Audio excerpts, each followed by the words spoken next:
to the gut. I like it. Saudi Mania is done and dusted, and we are here to talk about it. It's Mr. Young. And it's foreign in the building. Yo, bro, how are you? The start of a brand new week. I gotta check in on you, man. Are you doing all right? I'm doing good. I mean, like wrestling-wise, I'm not doing all right, but like... Oh, really? Okay. I mean, life is all good, you know. I think most of us are just coming out of like all these holidays, like CNY is over and dusted, V-Day is over and dusted, so it's like back into the grind, and then March holidays coming up, so like, annoying. Right. So basically, you're saying you haven't adjusted back to the working life. Yes, and I'm still reeling from budget day. This is not gonna be that kind of podcast, and we're not gonna talk about it. But like, yeah, budget day. Oh, really? This is not the budget 2022 review. Dun dun dun dun dun. That one must put political commentary underneath subject matter. Yes, yeah. It's good to see you. It's good to see everybody in chat as well. Edison, what's up? Rishi, good to see you as well. Oh, Edison just called us sexy beasts. Thank you, thank you. We're just a sexy boss. Sexy boy. Anyway, we have to thank Y2J Chris Jericho for the sexy beast, thing. He made it a thing, did he not? But it's good to see everybody. As always, we appreciate that you're keeping us company. Whether you're watching the live stream or you're listening to this on the podcast after we finish the live stream. By the way, if you've never joined us on the live stream before, it can get quite rowdy. So we would love for you to join us every Monday afternoon. Like 99.99999% of the time, we will be live. Yes, we'll try our best. And of course, the reason sometimes when we're not live is because apparently we are adults and we have full-time jobs. So that sucks. Hey, SmackDown wasn't live. So if WWE can do it, if AEW can do it, we can do it once in a while as well. Yeah, that is true. Oh, before anything, I want to give a huge shout out to our main girl. I think we would be remiss not to say it right off the top of the show. Div Royalty. If you can see on the ticker, I think there under the Patreon coming up. Patreon. Shout out. Very slow. Very slow. Like just get to it. Yeah, okay. But anyway, Div Royalty recently became a Patreon subscriber to us. She's been with us since the beginning. Remember when we met her at one of the shows? Yes. Was it one of the Grapple Max shows or was it SPW? I forget. I think it's SPW. I remember she came up to me and then she was saying like, hey, I watch you guys a big fan. She always listens to us during her night shifts. And we really appreciate it because like, it's the day ones. It's the day ones that's kept us going all this while. Absolutely. So, hey, thank you so much for the support. Yes, we do have a Patreon page in case you didn't know. And yes, this is the part of the show where we shill our Patreon page. Go check out Patreon, kick to the guts. And look, there are many different tiers, right? Whatever you're comfortable with, to support us because you like what we do, you enjoy our content. Every tier has its own benefits. You can check out the website. The link is in the description as well, right? So, hey, do consider if you're like, oh, guys, the purse string's a bit tight this month. It's okay. You can always still come hang out on the podcast. We love it and we know that it helps a lot when you hit like, when you share the podcast, help spread the word, the gospel of kicking to the gut. And the best part is like you really are joining us at our infancy. I just feel like we haven't even tapped the potential of what Kick to the Gut can do, bro.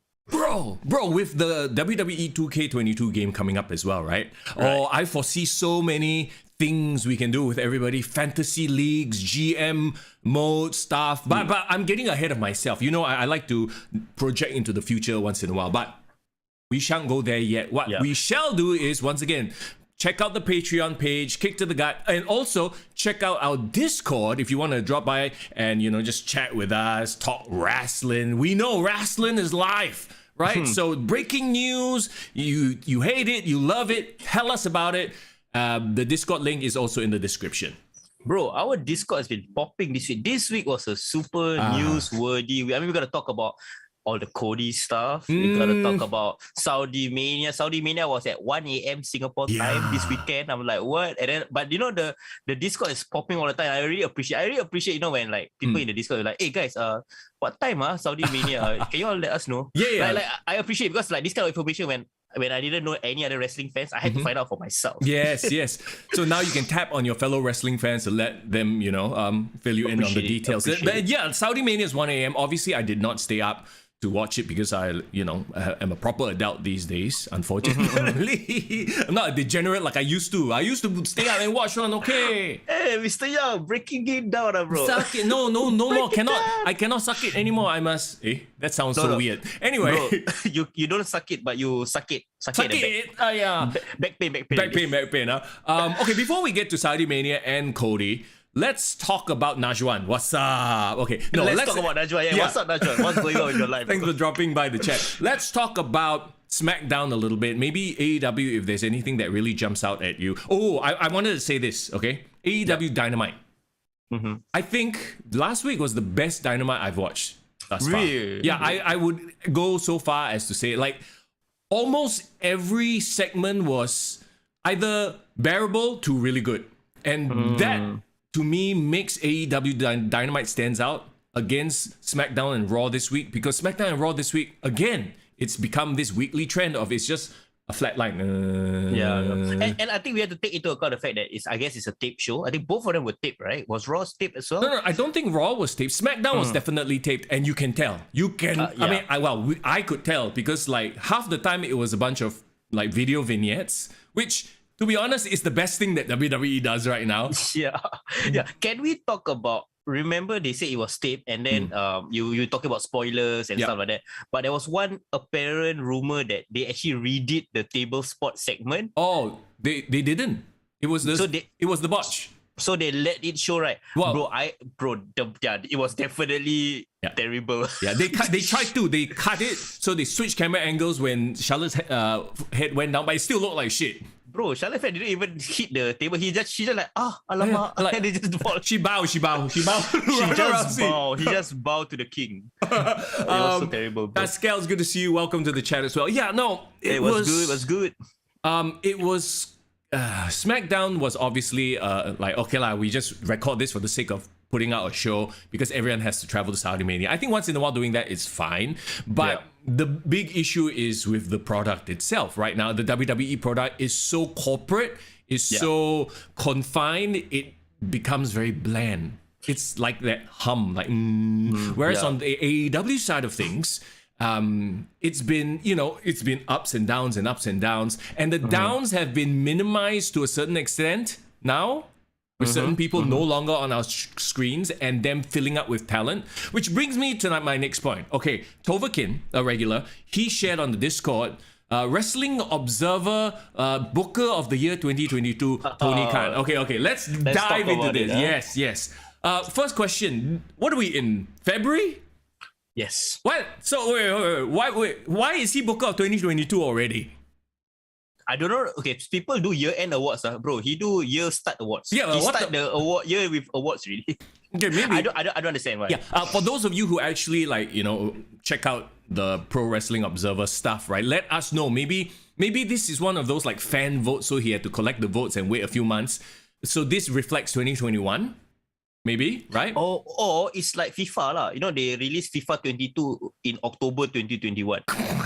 So it's like they project ahead. They also like you, Mr. Young. So they will project ahead. So like last time WWE 2K22 would have released in October Halloween weekend of the previous year. So maybe that's the case. I don't know. Well, I mean, a similar analogy, like, so they are obviously playing games here, lah. Like, look. At the end of the day, we all know Uncle Dave and his fan base, they love the AEW product. They are literally like, they're kissing Tony Khan's ass. So I'm not surprised. I'm not saying that Tony Khan has done a shit job. Mind you, I'm not saying that, right? But you also have to take into consideration the competition and all the various factors. Also, Jinlong, what's up, man? It's good to see you. Hey, what's up? Because, look, over there, they've how is it that the booking for CM Punk, Daniel Bryan, to a certain extent, who else? John Moxley. Who else has been doing very well, especially year end 2021? Yeah, like the Elite, Britt Baker. Well, I don't know about MJF. the Elite, but MJF. Yeah, there you go. How much of that is really on the booker? I mean, unless you want to say the booker is the guy who just says yes and no to ideas, right? Yeah. Whereas before this high quality talent came in, it was an absolute shit show. Do you see where I'm going with this? So is it so much the booker or is it the talent, right? And if you argue that, okay, well, the booker's job is to get the right talent, then okay, I concede that to you. He has done a good job opening up his wallet, throwing the money. Assembling his Avengers level talent roster that he has right now. But then, explain to me Adam Cole. Explain to me Ruby Riott. And it's very Miro even. Even to an extent, Malachi Black. Malachi Black, yes. So, like, as much as we want to sing his praises for the things that are working, let's not forget there's a lot that's not working, and it's also a booker thing. Yeah, but I feel like we sometimes forget that Tony Khan is new to this. He might be a wrestling fan all his life, but he is learning on the job as a creative head of a wrestling company. It's a very good point. Yes, you're right. So essentially, right, we have to also accept that there might be a bit of a fanboyness in him, which comes across really, really clearly. It's not a bad thing too. Don't get us wrong, you know. And then you look on the flip side, his competition, right? Can we even apply the term booker to Vince McMahon anymore? If you think about it, no, right? He's running a business. Is he running an empire, if anything? Sure, he may have his hands in, you know, Austin Theory, or some of the top feuds, but everything up and down the card, like, he probably doesn't even know what's going on. Yeah. Let's be honest. Like, bro, at 70 plus years old, I don't even know how he can get up and do 12-hour work days, bro. If I'm at 75, I just want to like wake up, drink kopi and just chill, bro. Yeah, retire, go chat with friends, right? Yeah, exactly. So my point, I guess, is this award is kind of it's not even relevant anymore. WWE has many bookers, many writers. It's more of a television product and production than a wrestling territory show type thing. So of course Tony Khan will win Best Booker. He has no competition. The definition of a booker, I think in 2022, like Tony Khan fits a booker role. Like, there's no such thing as a Vince McMahon in 1999. Yes, Booker of the Year. Yes. Makes sense. Yeah. Right. So, like, hey, what up, the Shadow? Yeah. What's up, Shadow? It's good to see you. So, yeah, exactly. Tony Khan is, you know, he fits the Booker role. Not the Booker T 5 times. Why did I do this? Five time. Hey, this and this very similar. Okay. We should come out more. We should come out like, we should do this. I'm not doing a spinner Rooney. Okay, so don't. Yeah, you have the space to do it though if you want. Yeah, I do. So, if somebody subscribes to our Patreon right now, I'll do a spinner Rooney on the spot. Let's go. No, I'm kidding. Please don't. Hey, no, he's gonna do it. I know he's gonna do it. He will have the space. Okay. So my point is, like, literally Tony Khan's competition is maybe the head booker of New Japan. Whoever that is, or like one of the smaller, like the indie shows, because WWE is their corporation already that's presenting a wrestling show. You're great. There's a great point that you brought up in terms of like these awards, right? Essentially, is just like a bunch of people who just thought of something and then like, okay, this is the awards. It's like, you know what? It's like football's writers award. It's they are smart to the business. They're smart to the product. They see the talent. But at the end of the day, it's the be all and all. I'm not saying that there's a lot of politics behind the awards. They are. I assume that they are still objective. But if Tony Khan is going to be nice to me, always give me access to his wrestlers, wouldn't me, like, as a human being, like, I'm gonna give him a shout out even more. For sure, no, I agree with you 100%, because the Wrestling Observer relies so heavily on these products, and WWE is like, we don't need you. So of course he's going to side with the one that's going to be helping him and giving him, objectivity and what aside, right? It's just human nature. But like I said, and you brought up this point as well. This is sort of very insular, very niche. We are all circle jerking ourselves type of award. You know what I mean? Yeah. Oh, so who said KTTG Awards also wink? Calling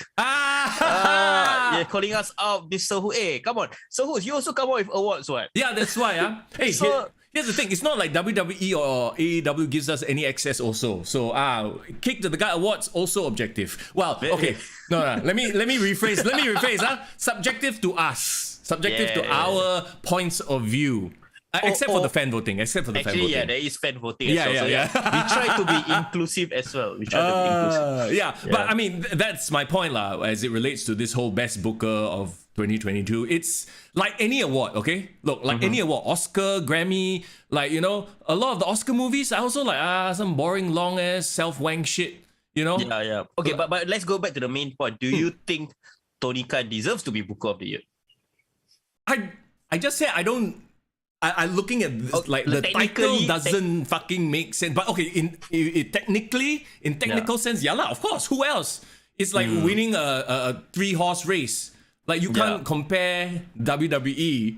You are comparing against all the smaller leagues. Of course, he's going to be the best booker of the year. What you know? Yeah. That's true. I mean, I didn't really look through like who are the award winners and stuff like that. But I'm pretty sure I saw worst wrestling show of the year was Raw, and I gotta agree though. Worst wrestling show of the year. I mean, Raw. Come on. Have you watched Rampage? No. To be fair, Rampage has Hook, and yeah, it's a Hook show. I mean, it's Friday Night Hook, show. For the hookers. Okay. It's like the funny thing is like comparing apples and oranges and papayas and durians, right? Raw is a 3-hour show. That is what makes it unbearable. It's 3 hours of mediocre stuff. If it's 1 hour of mediocre stuff, which is what Rampage is, it's actually not that bad. It's actually quite watchable, you know? But it's 3 hours of mediocre stuff. That is what makes it terrible. Yeah, that's true. And also at the end of the day, you need to have like, if for 3 hours to work, right, each hour needs to have a crazy ass show. Yeah. You see, if Dynamite spread over 3 hours, right, probably the first 2 hours will be like solid, whatever we see. Yeah. But the last hour is gonna just be like Joey Janela. So you gotta put in some Sonic Kiss there. Yeah. You know? Does he even still work there? Yeah, I mean, probably gonna get released soon. Like, why not? Yeah, right? But it is what it is. Like, okay, another example is Battle of the Belts. Remember when they did that, and it was kind of a like Blair show. Yeah, it was, but I think it's also too early to tell how successful it will be. It's quarterly specials, right? Yeah, it's like I believe what it is like the network, because they moved them from TNT to TBS. They're like, TBS. Hey, sorry, we moved you, so we give you an extra special show. And like the whole idea of Battle of the Belts actually kind of hamstrings them. If you remember what happened at Battle of the Belts, this is when Cody kena the COVID. No, not Cody. Is it Cody kena the COVID? Yes, Cody kena the COVID, and they had to do interim title, right? Because the very nature of the show is every match must be a championship. So they came out with a one interim title, and then now Sammy Guevara has to walk around with 2 belts. I mean, it looks cool and everything, but it was quite dumb. Because if you think about it, most of the time, they would just book it. Okay, like he skips 1 week, he come back next week to defend now, or 2 weeks down the road. Yeah. But I think overall, okay, I don't know what's the difference. There's a couple of awards. Like Wrestling Observer was one. And then there's Pro Wrestling Illustrated, which is the one they talk about a whole big bunch on AEW television last year. Yeah. So that was one. So I'm assuming these two are the so-called big independent awards. Because the Wrestling Observer is clearly the Dave Meltzer Awards. Yeah. But I'm more of a fan of Pro Wrestling Illustrated because I actually subscribe to it monthly. Oh shit! Not monthly in a second. The monthly is a newsletter, but like every quarterly they will put out magazines. So they used to do it like every month, but clearly I think the lack of interest. But PWI, I really like it because they report it right like an actual news report, like a sports report. Okay. Like for example, in terms of Dave Meltzer, he very very subjective. He always talk about, he share his opinion. He say why this won't work. Why he will like book himself, right? Or like push it, right? But pro wrestling, it looks like when they report a WrestleMania review, they will really analyze it like a football. Okay, this happened, this happened, and then analyze. So I like the stats guy in me appreciate it. The stats guy in you. I mean, when I look at these awards, at the end of the day, right, I feel like it's very much like I said, like a self-wank for the niche. Self-wank. You know? And even within the wrestling community, it's like there are lots you can agree, lots you can disagree. It's just a thing that people like to do. It's like the Grammys, like the Emmys and shit like that, right? Yeah. Look, does your average person know about these awards or give a fuck about these awards? Hell no. The fact that not a single Marvel movie has won a Oscar. Oh, that means they are not good or they are unsuccessful? Bullshit. You know? Yeah. I dare say the property is Marvel property is the reason why people are still watching movies in the cinema. Exactly. And that's why there are a lot of these salty ass directors. But that's a totally different topic. But I think there are parallels here. I guess my point is, awards. But ultimately, it's like, okay lah, your average person doesn't know. Like even, like, okay, for someone who doesn't watch football, do you think they know what the Ballon d'Or is? Nah, they don't. Yeah, exactly, right? So you have this awards only serves the fans, or not even the fans, the niche fans, the smart fans. Yeah. You know what I would think would be a great award though? What? In football, there's this football player of the year where it's voted by fellow footballers. Okay, so this is like an industry award lah. Yeah, industry award where like your peers literally vote you as like the best wrestler of the year, that kind of thing. So I think still will have some sort of like a sway. In the sense, sure. Even a fan voted award, I think is better. Like it needs to have some sort of metric where there's some sort of objectivity, not some two people decide. I mean, I know me and Yang lah. I know. But the fan voting, that's clearly there's some sort of objectivity. I think that's the best way to have credibility to this kind of awards lah. Sure. Says Suicide Squad won an Oscar. Did they really? For which Suicide Squad? Not the first one. I'm assuming won an Oscar for best visual effects. The one with John Cena, because we couldn't see him. Is it the one because got Shark? The King Shark. They probably won the best visual effects. King Shark is going to be played by Samoa Joe in the video game, by the way. Yeah. So dope. It's the one the Suicide Squad kills the Justice League. Oh, I can't wait for that game, bro. Wait. Speaking of Justice League, I do not know, but whether you have been watching Peacemaker, the TV series. No, I haven't had time. Okay, but have you like heard like reviews and like people talking about it? Yeah, of course. Bro, I've watched it. I've watched all 8 episodes.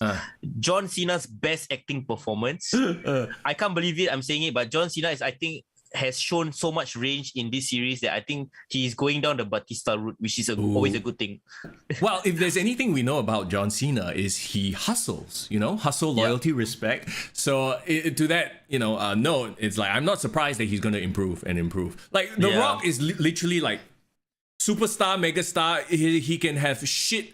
Like he's like this generation's Arnold Schwarzenegger or Sylvester Stallone. He's bulletproof in that sense. People will go to the cinema for his name value. Yeah, name value straight up. Cena is like slightly there, slightly not there. Batista is like straight up, all right, he wants to make this his craft. Actor. Yeah, actor. He's the best actor.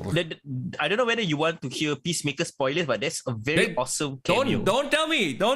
I want to watch Peacemaker for myself. Don't tell me. Yeah, so I'm just saying that it's worth it watching all the way to the end because the cameo is worth it. Okay, there you go. Okay, enough about that. Let's move on then. Raw, SmackDown, Dynamite. I did not watch Rampage this week, so I have no idea what happened. Jay White had his debut match. Oh, how was it? Jay White is good, but I'm just sad because I know how awesome he is in New Japan. Was it a flip fest? Was it a flip flop fest? No, nothing against him in ring. Like it was a great match to me.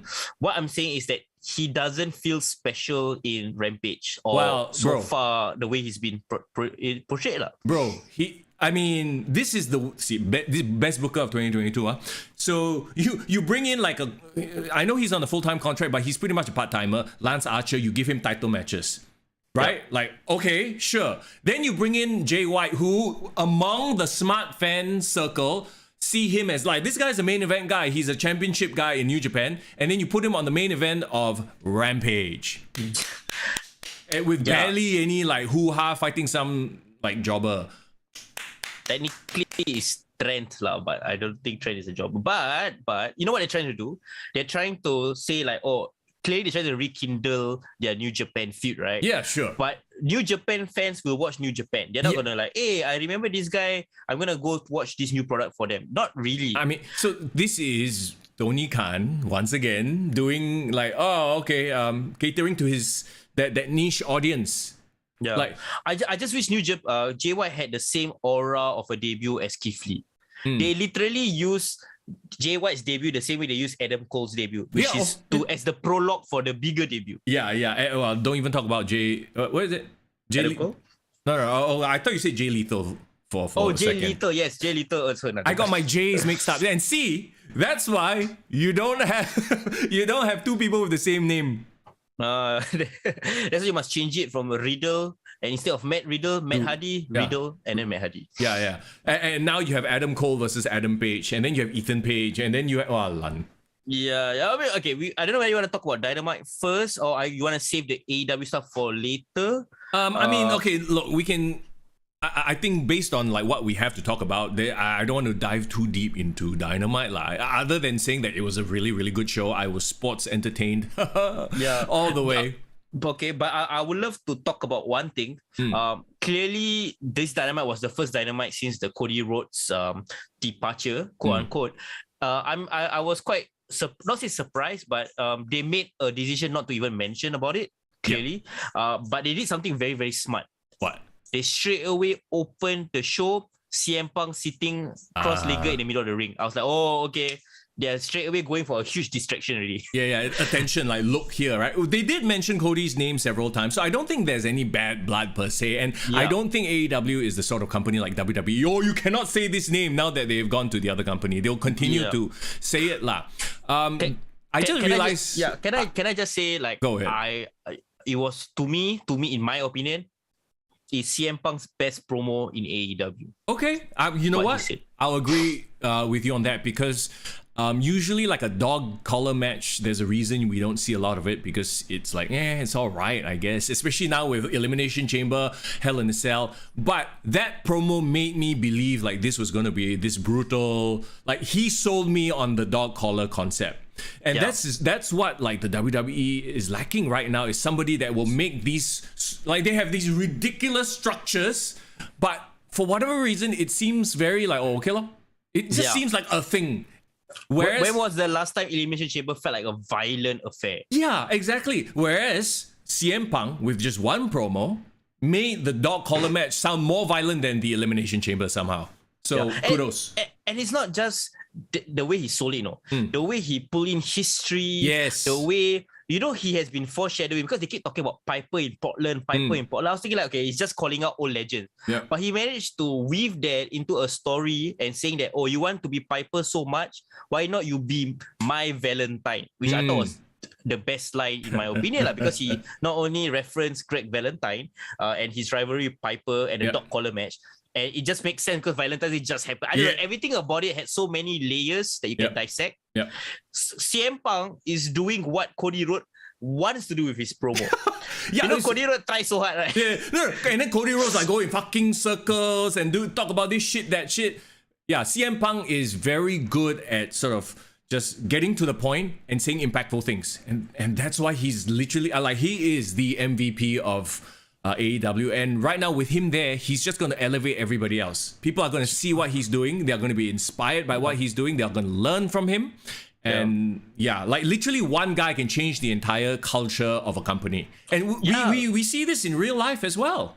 It's true. It's really true. And why I say this is my favorite CM Punk promo is because he's not talking about his return. He's not talking about bad blood. He's like knee deep in an actual rivalry. Yes. So he's showing people a CM Punk in a rivalry focused feud, talking about like beating up a guy. So it's like Pro Wrestling 101. And he's doing a great job at it. Yeah. Like literally, he is the best thing in pro wrestling right now.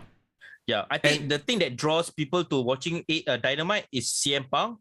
But the one, for me, the one that runs the show in terms of in-ring ability is Bryan Danielson. Yes. So let's move to that. Great segue, by the way. Also, I just realized maybe I enjoyed the shit out of this AEW Dynamite because there was no Cody at all. maybe. Bro, you're one of the people that are secretly happy Cody Rhodes leaving AEW, right? Oh, 100%. No, but then I will have to tahan him in WWE if the rumors are true. Okay, if the rumors are true. Stardust confirmed. Thanks, God. Jason from Brunei, what's up? We just talked about Dave Meltzer voting Tony Khan as best booker of 2021, 2022. Later you can circle back. But now we are talking about Cody Rhodes really, really soon, okay? Okay, so, let's get to Bryan Danielson and Jon Moxley. And you know my reservations about Jon Moxley, right? Yep. But that promo that they did, where John is like, I won't team with, like his last line was like, wow, freaking great line. And this, once again, goes back to, you don't need a long fucking droning ass promo to get your point across, like Cody Rhodes. He was like, look, I won't team with, I don't remember what he said exactly. It's not a yes, but it's not a no either. Yeah. Then before that, he's right at the end, he said that I don't team with anyone that before I bleed with them or exactly that I don't bleed with. Yeah, so he's essentially still leaving the possibility of teaming up out there, but now we have a reason for the match. Yes, Brilliant. I feel Brilliant. it's like now their match is not because they hate each other. It's because he wants to earn he wants Bryan Danielson to prove himself worthy of being his tag team partner. Earn his respect, test him, put him through the deep water. So I don't know why, I just thought that promo was like one of the best by Mox. I think a lot of it has to do with the fact that Daniel Bryan is a part of it, and it's a good storyline. Yeah, and also I feel like he circled back about how 10 years ago he was the rookie fighting Bryan Danielson, right? Right. And like clearly he's already gone to the level of a veteran. And I like that. One thing about Mox, you can't deny he's always confident in his words. He believes what he says. So it's like I know he means it also deep in his heart that test me, bro. Yep. Like I want to prove to you that I'm not that rookie anymore. Like he's saying that not just in the character point of view, but in real life. I feel that they're gonna enjoy themselves in this match. Yeah. I agree with you 100%. And the best storylines are the ones where you blur the lines of reality and fantasy, right? Yeah. Oh, Pascal said, bro, the Galactic Nightmare meme was too good. Do you see when I posted it on our stories? Yeah. Shout out to one of my friends. He was saying that we talk. He calls it the American Nightmare in AEW. You know what Vince is gonna do? Vince is gonna make him the polka dot man, just like his dad. Oh my god! On plus chop. See, okay, we will get to the Cody talk later. Okay, we're gonna save it for last. But anything else about Dynamite that really jumped out? I liked a lot about the Sammy Guevara and Darby Allin match. I think not because they are great. There's a story behind it, and the Andrade stuff at the end, that's another story. But what I like about this match is that can you see the growth between Darby Allin and Sammy Guevara from when they first started? Oh yeah. Because I watched their 2020 Revolution match, it was just flippy shit, fast paced, blah blah blah. But now both of them are very confident performers, and they were telling stories. They actually did headlocks, slowed down the pace. They did like a crazy ass bump, and then they sold for a while.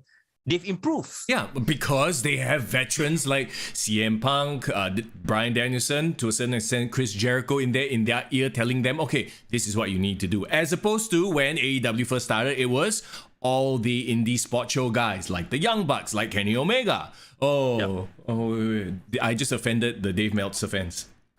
Don't worry, I don't think they listen to the podcast. It's all good. But you're right. I feel like I'm happy CM Punk and Bryan Danielson is there. I don't know whether they're gonna spill it into the real life storyline wise in terms of becoming like the overarching like NWO faction that all of us were speculating. But I think behind the scenes they are making an effort to go to the young guys and say, okay guys, slow it down, do these things, you know. Don't go out there and like do 10,000 flips. Okay, so then there was the Matt Hardy Andrade thing that was like, okay, I see like a tag team match coming up.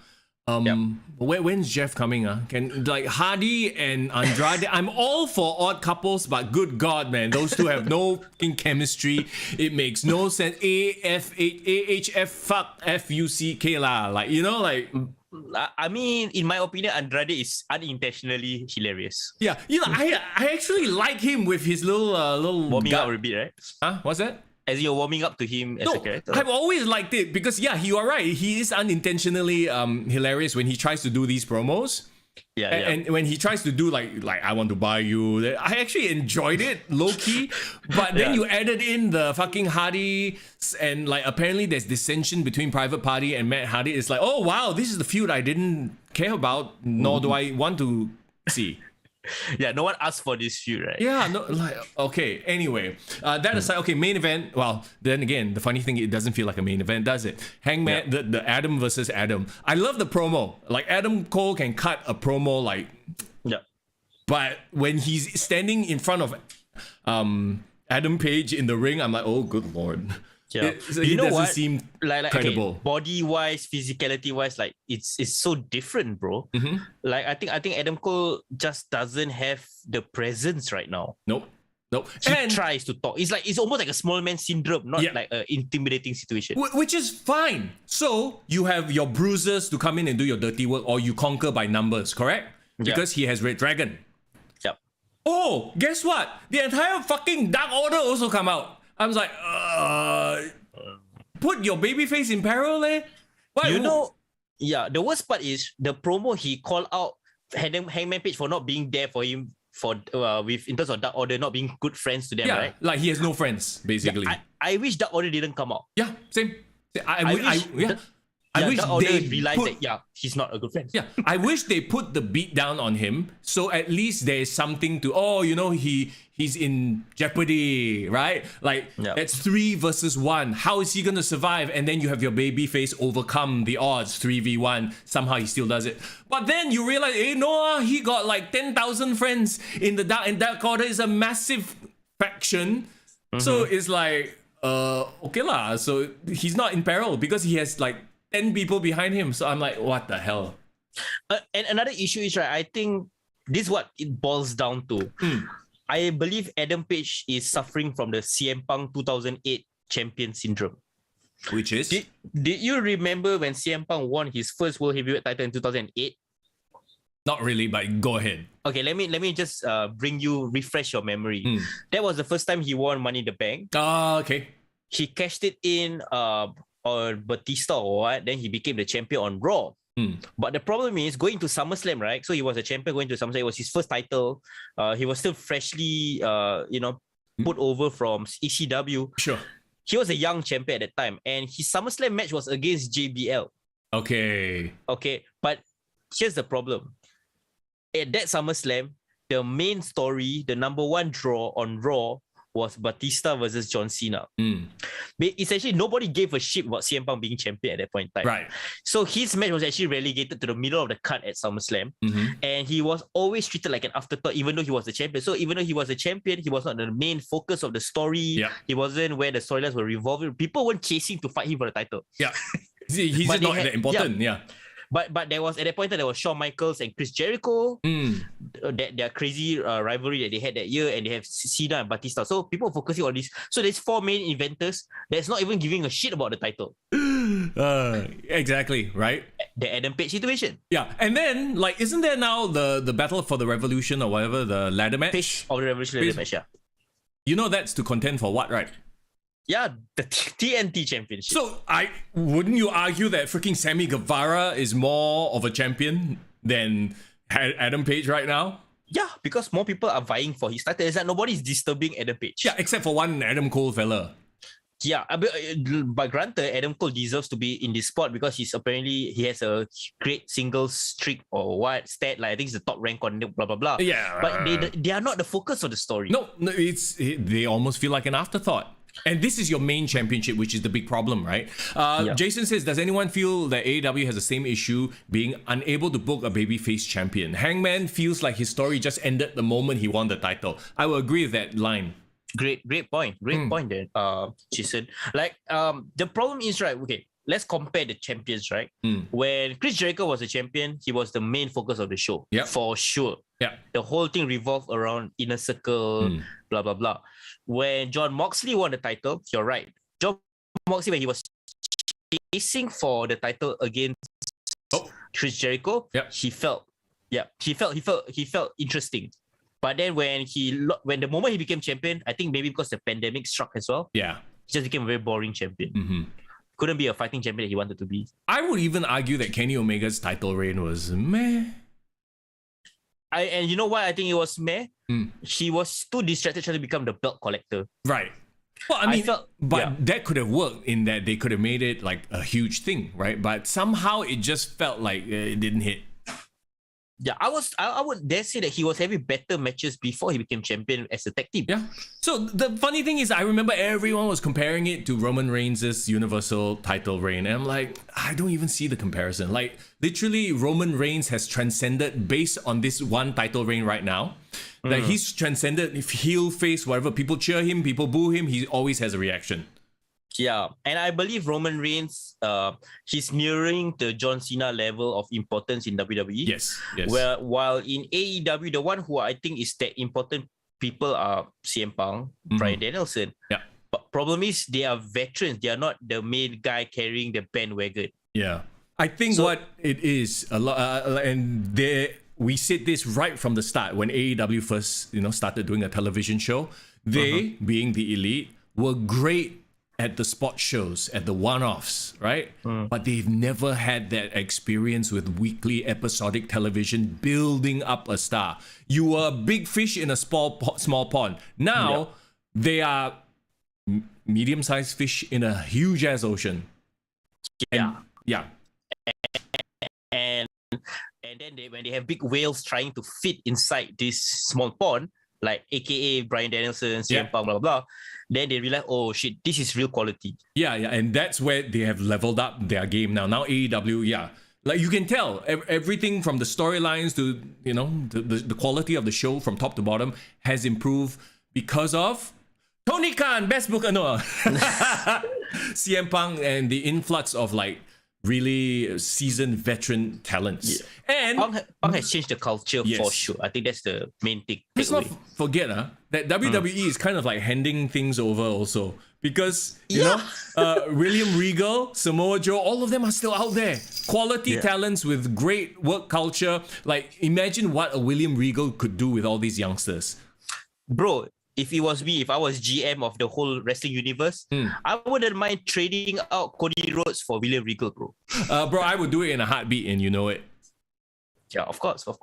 If AEW can become NXT black and gold brand, but instead of the creative head being Triple H, creative head being CM Punk, oh my god, bro. we went into Riddle territory there. But okay, that's a lot on AEW, but I think it warrants it given the state of the wrestling world right now. Okay, like I said, we'll jump into the Cody possibly leaving, and I mean he's left already, but coming back to WWE thing in a bit. But right now it's time for Saudi Mania. Yeah, let's jump into it. Money, so much money. Yes. Rey Mysterio Miz, didn't watch it. It was on the pre-show. Poor thing they cannot pre-show. Okay, but I appreciate Rey Mysterio's Arabic costume. Apparently he wore like this super green outfit and he had a bit of Arabic words. I think it's just to represent Saudi Arabia wearing green, right? But you know, I was looking at the meme. Some people were saying like he was wearing a huge $sign costume. Making the money, making the green. Also, it'd be very easy to CGI him out because he's essentially wearing a green screen suit, right? That's true. I saw a bit of it, but I kind of like the fact that he is so over, like Rey Mysterio, with the Saudi crowd. And I think the Saudi crowd is a legacy crowd, so I think that's why. Can I say that I freaking love the Saudi crowd? Like, you know, the audience makes the show, right? And they were there for everything. Like, literally, even like, you know, wrestlers who are like, when you see them come out in a regular US show, like there's barely any reaction. Like freaking Doudrop literally got boo. Yeah, that's one thing. And you know what? I'm even surprised they didn't bring out the hometown hero, bro. Oh, what happened to Mansoor? Where's Mansoor? Maybe they're like, okay, we see what you're doing with Mansoor, and you guys don't need to do that. Just give us the big names. We don't care about local representation anymore. Can you like compare? Okay, I'm not trying to make a crazy comparison, but I feel like Saudi crowd is like a Chicago crowd or like a Philly crowd in the US, in the sense that they are smart wrestling fans, I think. But you know what it is, right? It's they only get this once a year. Of course, they're going to appreciate it more. Yeah, they appreciate it so much more. Yeah, Edison, exactly. They were way more alive than your usual pay-per-view events. Goldberg is John Cena in Saudi. Okay, we'll get to that in a bit because there was a very interesting reaction during the Goldberg match. I don't know if everybody noticed, but Mysterio, Miz. Okay, the fallout was after Rey beat the Miz. Miz challenged him and Dominic to a match at WrestleMania, right? But he said that he felt that he needed to find a tag team partner to battle both of them. Yeah, so is it a WrestleMania match? No, not yet. I think he just put it out there that he was challenging to a match. But the main takeaway from that is people were speculating that could this be Cody's entry point? Oh, good God, no. Why? Okay. No. It's the Miz. It's got to be a celebrity. I saw a rumor that it could be Johnny Knoxville. I hope it's not, because that would be dumb. Yeah, maybe. But here's the thing. isn't the rumor that Cody is supposed to come in at like not a main event, but like a high up spot? This is not a high up spot. This is a low cut spot actually. Okay lah, mid card lah, mid card. Okay. Okay, why don't you just bring back Johnny Drip? Yeah, exactly. Oh, you know who it is gonna be? Maris. No,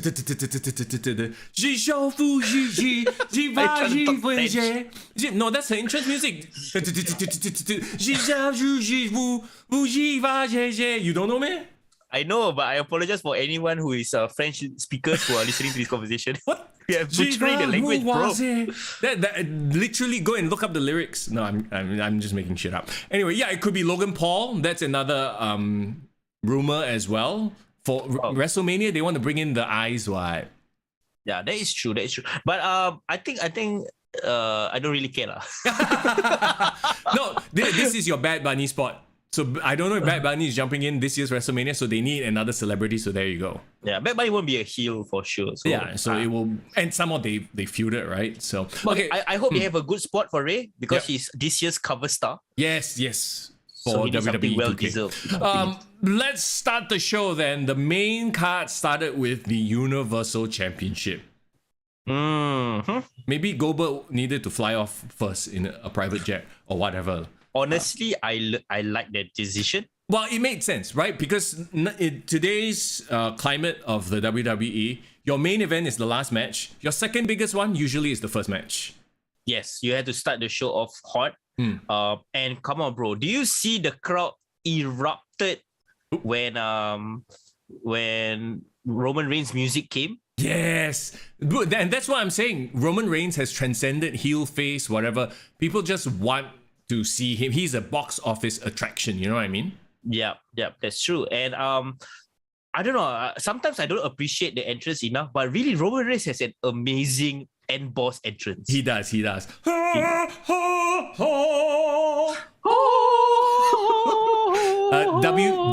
karaoke coming soon. When we hit the beat drop, when we hit 20 Patreon subscribers, we'll do WWE karaoke on stream. How about that? Let me put that out there. A podcast with a 5-minute just karaoke of any song you ask us to do. Anyway, so okay, we start with that, right? And then Goldberg comes out, and then Goldberg gets cheered. But did you notice, during the match, when Goldberg was making his comebacks, when it kind of seemed like he was going to win, the crowd started booing, you know?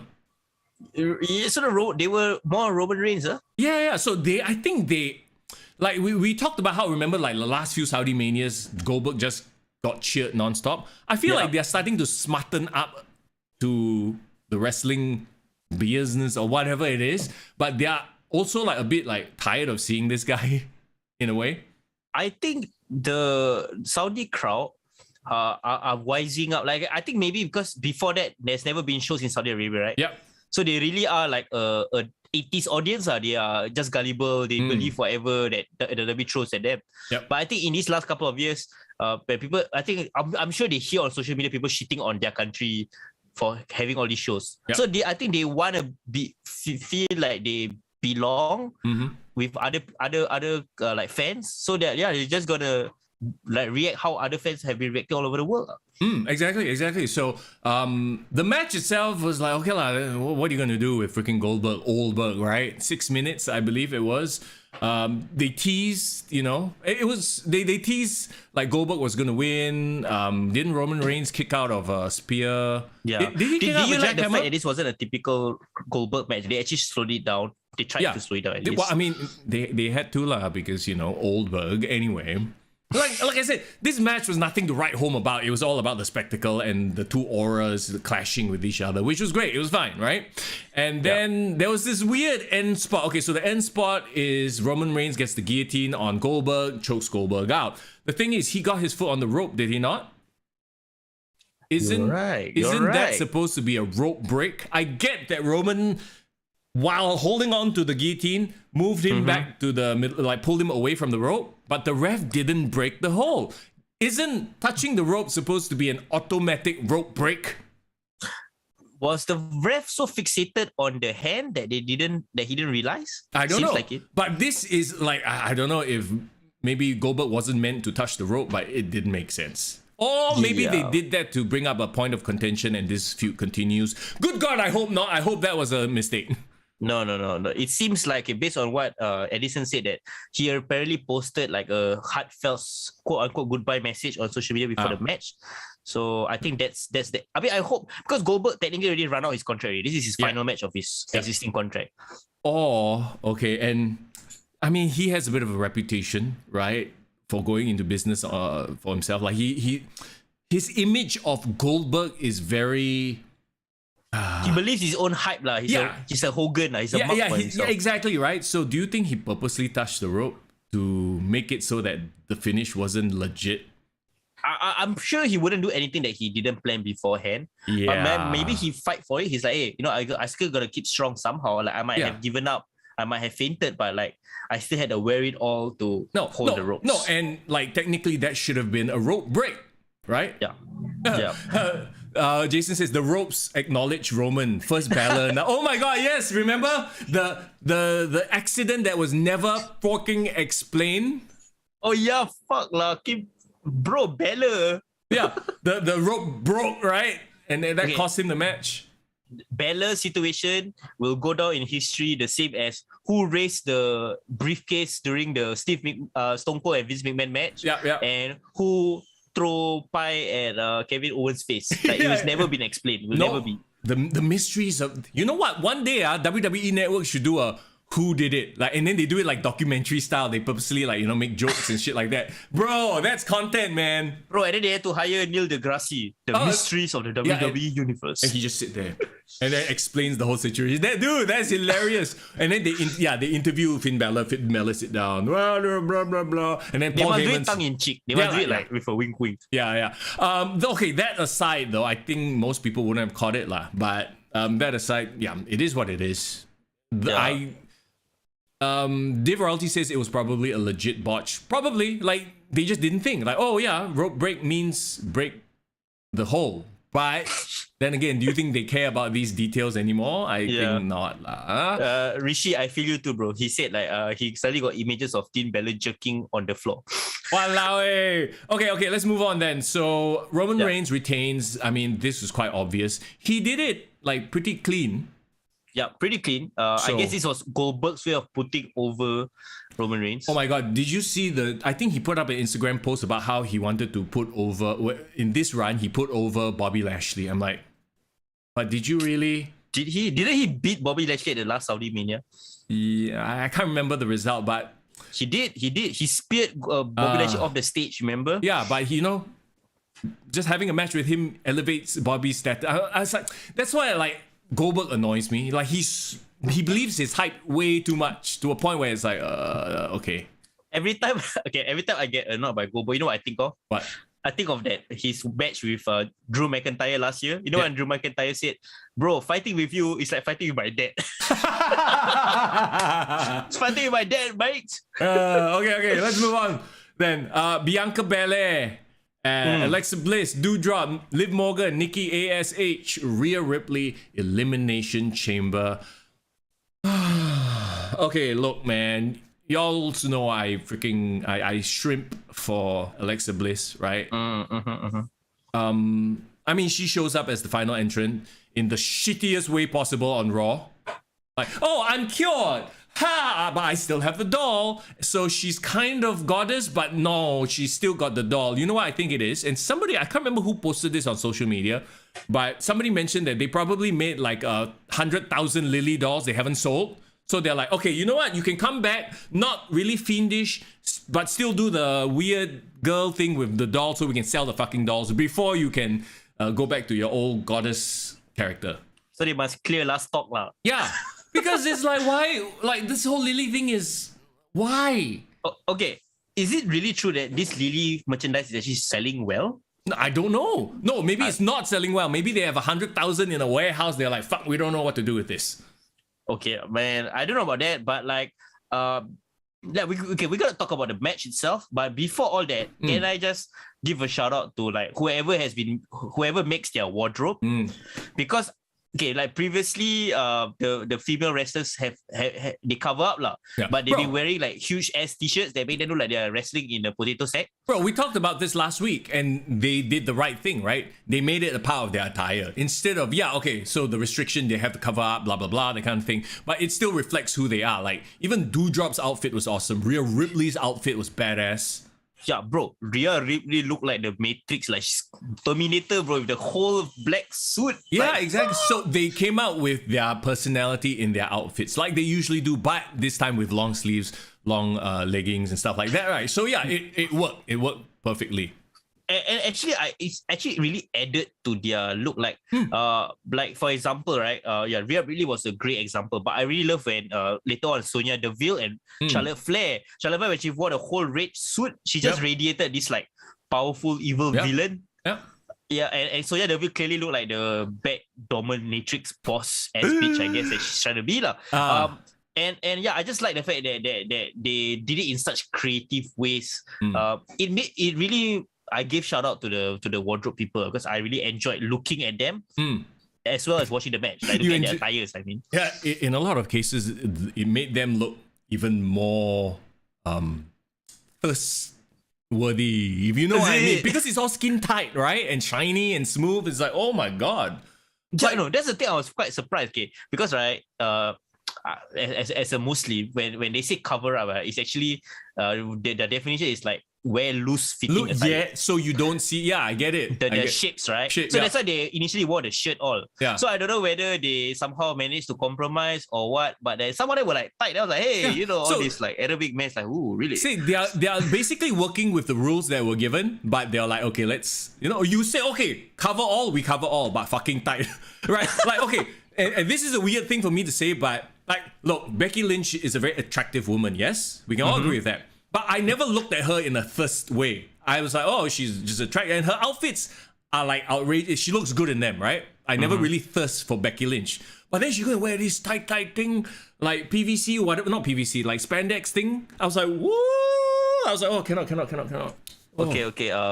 Wrestling fam. I think we found out Mr. Young's fetish. Wait. PVC. Not PVC. Spandex. I think Mr. You are a spandex man. I see you, fam. See you. But you know what I mean, right? Like I get it. Like the people that you never really thought in the third step trap way because of certain outfits. Yeah. All of a sudden I was like, whoa, okay, hell yeah. Anyway, let's just keep this PG. Let's keep these family friendly.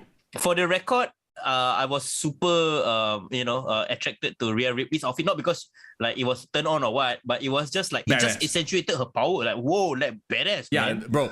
And the thing is, they were all covered up, right? Like beyond the initial entrances. After that, you forgot they were all covered up because they look like their characters.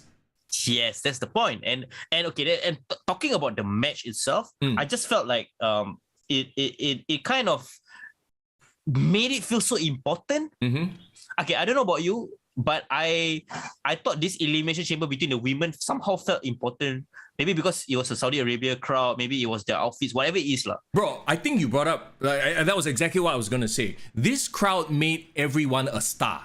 When they came out, boo, or cheer, like all of a sudden, like just from the visuals and the audio, Doudrop became a star. Even though like if she comes out on a Monday Night Raw, crowd is like, oh, okay, nobody cares. Or Liv Morgan's like, bad. But when they came out, I was surprised that people were cheering so hard for Liv Morgan. I was like, because now her heat has completely like tapered off. Especially after she changed her song, hit her new song. But... Oh my god, yes. I don't. Okay. I was randomly thinking about something the other day. Ricochet. Okay, this is me just completely speculating, right? Yeah. But I don't know why I had Ricochet's old music in my head, the notes and everything. Then I was like, hey, it sounds very similar to Roman Reigns' entrance. The notes, not in terms of tempo, but notes. Then I was like, maybe that's why they changed Ricochet's music, because the chord progression, everything sounds too similar to Roman Reigns. I was like, is that the reason? I know, I'm just making shit up right now. I was doing laundry. I remember that. I even think about wrestling when I'm doing laundry, okay? I was like, dun, dun, dun, dun. I was thinking about the song. I was like, hey, why does this sound so familiar? Like Roman Reigns' entrance. And I'm like, oh, is that why they changed it? Hey, you're now that you say about it, now you think about it, like, yeah, there is some similarities. Yeah, like maybe the chord progression or the note progression. The dun, dun, dun, dun, like, and then you slow it down and make it more ominous. It sounds like Roman Reigns. Yeah. You know what? Okay, I'm a music guy. I love music. I realized one thing that WWE likes to do. They have this very bad habit. What's that? You know how they want to change someone from babyface to from heel to babyface? Mm-hmm. So their music initially is slow and ominous, but now when they become babyface, they just make it faster. Yeah. And popular. As in, like, it's the same exact melody. Yeah. So it's just they make it faster. Didn't you hear the Liv Morgan one? Oh yeah, of course. Because It's like- technically she was kind of heel when she first re-debuted with the music. But yeah. That is like dun dun dun dun dun dun dun dun. I'm like, fuck off lah. Like, keep it mysterious like that. Yeah, why not, right? And You know who else has that kind of problem? who? I don't know. Okay, this might be a while back, years ago, but remember Victoria's music? Yes. I'm a girl with put my hands up, put my hands up. I'm Then it not was the like, woman to mess with. Eh? Was that? yeah. I ain't a lady to mess with. So that was Yeah. like very chill, like kind of like a badass swagger. Yeah. Then when she became a face, put my girl with her hands up, put my hands up, a lady to mess with. Hey bro, WWE karaoke. This needs to be a thing. Yeah, man, annoying lah, very annoying. Like, yeah. So I'm so sorry. Like, I hope that WWE 2K games has their original music. Yeah. Okay. Let's get back to the match itself. The match itself. I mean, okay. Apart from the fact that the Elimination Chamber at this point to me feels very overdone and it's just another match, right? Did you enjoy it? I enjoyed the hell out of it. I did, and you know why I enjoyed it? I think the booking was kind of, it fits where everyone was. Right. Even Alexa Bliss coming out last and like being the final two, I think makes sense in the story of her becoming like a big deal coming back. Yeah, but okay. That I'm glad you brought that up because I enjoyed everything up to there. Because as a fan of Alexa Bliss, I was like, y'all did my girl dirty. Like, you know, she was kind of like, okay, big comeback, but she lost. Yeah. That was tough. I mean, the right person went over. Don't get me wrong. Like, Bianca Belair definitely deserves that shot, right? Yeah, but of course. as an Alexa Bliss shrimp, that sucked. Yeah, that sucks. I don't know what else to say. And like, okay, losing is one thing. It's fine to lose if her comeback was impactful. Yeah. It felt like she'd been there the whole time. Like, you know what I mean? It didn't feel like she's back. Yeah, it wasn't a like whoa moment that she's back. It was, and you compare that to when she was in the WWE last, she was doing all this mystical, weird production shit, like, you know, lights go out, blood oozing or black tar oozing, and now she's just like schoolgirl, twisted schoolgirl. It's like, oh, okay. I still maintain, right, her best way to have debuted or returned should have been at the Royal Rumble. Surprise entrance. Yes. That would have given her the pop. Yeah, let's face it. These therapy videos have been just a pain in the ass to watch. In my opinion, the therapy videos kind of like minimize her return. Exactly, because they weren't good. If they were good, at least, okay, fine, you build anticipation. But every week, those videos made no sense, went nowhere, and it was just bad acting too. Like, I don't... Like, why would they go? I've watched porn with better acting. Okay. Okay, the takeaway from that is Mr. Young watches porn. Okay, guys, please record. Please remember. Excuse me. Okay. From what I've been told, I mean that's what I mean. But you know what I mean? It was just bad acting, just on both sides, both the quote unquote fake therapist and Alexa Bliss just being her whatever lah. And I thought she was gonna just come out as the goddess, but with the doll. But no, she came out as the Fiend character. What? She was still wearing the skirt thing. So did you actually change at all? I think the only way to find out is when they go back to US and they get to really wear their outfit. I really do not know. Like, maybe if she wears her goddess, because her goddess outfit is like a bit skimpier, I guess. So I don't know. I really don't know. But I felt like she was done dirty in this match as well. Like it was unfortunate, but you know she couldn't win because I don't think her winning over Bianca Belair didn't feel like the right move. Yeah. Bianca deserved to go to WrestleMania. Yeah. Rhea Ripley looked like a badass, like she should, right? Liv and Doudrop, yeah, they were just there. It happened. Ask you, bro, is this the best Rhea Ripley has looked since she's been on the main roster? Yes. Right. I agree with you. Yeah. She did, right? Mm-hmm. Yeah. But they had to give the shine to Bianca, so there you go. Yeah, and I like that this means Bianca is gonna be facing off against Becky. I think that's a great. Okay, it might not be the marquee match of a Ronda Charlotte, but this is gonna be the work rate match for the women. Yep. The showcase for the women. And hopefully this will elevate Bianca finally. Like she already had her moment with Sasha Banks. Let Becky Lynch give her the shine and push her the next step, right?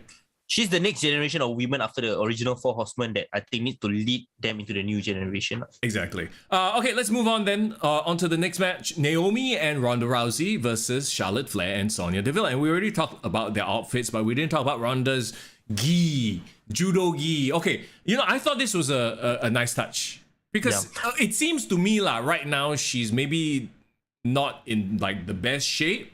So, remember her return? Yeah, as in in terms of her performance wise or what? No, as in body wise, because she just gave birth. Oh, okay, right? okay. So didn't you notice in what's that Royal Rumble when she returned, right? She was in all black because black slims, and it wasn't more colorful like she used to be. She had the white top, the Rowdy Piper color scheme, right? So now it's all black. That didn't make sense. I think she was trying to cover up the fact that she wasn't in the perfect shape that she wanted to be lah. Okay. And that's why she brought the gi and didn't want to bring anything skin tight hugging. And it fits her. I thought it was her trying to pay homage to her judo bag. This is me if I was in Ronda Rousey's shoes. Yeah. It's oh, you want me to cover up? Okay lah, I lazy to come out with new gear. I just wear my old gear lah. Well, it does pay homage to who she is as well, right? She's known as a judoka. And maybe also with the stipulation where she had to tie one hand behind the back. Yeah. So she had to go back to her judo roots to do this. Yeah, I honestly like the fact that she came out barefaced without makeup. Did she? Yeah, she didn't. If you look back at the match, she didn't wear makeup. I didn't notice this. Oh, she's so beautiful. I didn't even notice it. Oh, so sweet. Yeah, she came out barefaced. You know what I really like? I actually chuckle at it because when she walked to the ring, she was just wearing slippers. Right. So I was thinking back, is this the first time in wrestling history that someone come to the ring wearing slippers other than wearing sandals lah? Sure, but yeah. But and since this match started first, so yeah, technically she's the first lah. Wait, yeah. But it wasn't funny lah. But anyway, match aside, right? I don't know. I can't tell whether this performance was a good performance from her because of the stipulation. The stipulation, I think, hindered it a lot. Yeah, it was just extra gaga to make it such that she doesn't have her technically didn't have her one-on-one with Charlotte. Yeah. Saving that. Yeah. I think she kind of got comfortable as the match wore on. I think because she had great people around to do the workload. Naomi was good in this match. Yep. She played the baby face that's saving Ronda Rousey. Yeah, and the whole idea was to put Naomi over, right? You can see too, in the way Ronda Rousey on social media has been praising Naomi, and okay, she's trying to put Naomi over. Other people over, yeah. So that's nice of them. And Charlotte comes across as Charlotte really carries herself like a star. Yep. Yeah, so her walking away when Sonia Deville is gonna lose, I felt was such a great villainous move. Yeah, it fits her character and everything. So it was a decent enough match. I have nothing to complain about given the stipulation and everything. Obviously, it's just to build up to Rousey versus Flair at WrestleMania. Yeah.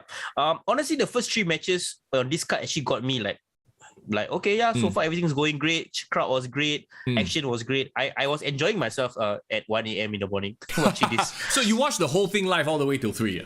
I fell asleep. When I was watching it live, I fell asleep right before the main event chamber match. So okay. I think I avoided the misery of the last one. We'll talk about it. The misery. Drew McIntyre, Madcap Moss. Okay, this is the big toilet break. But this is the big This is the big botch club.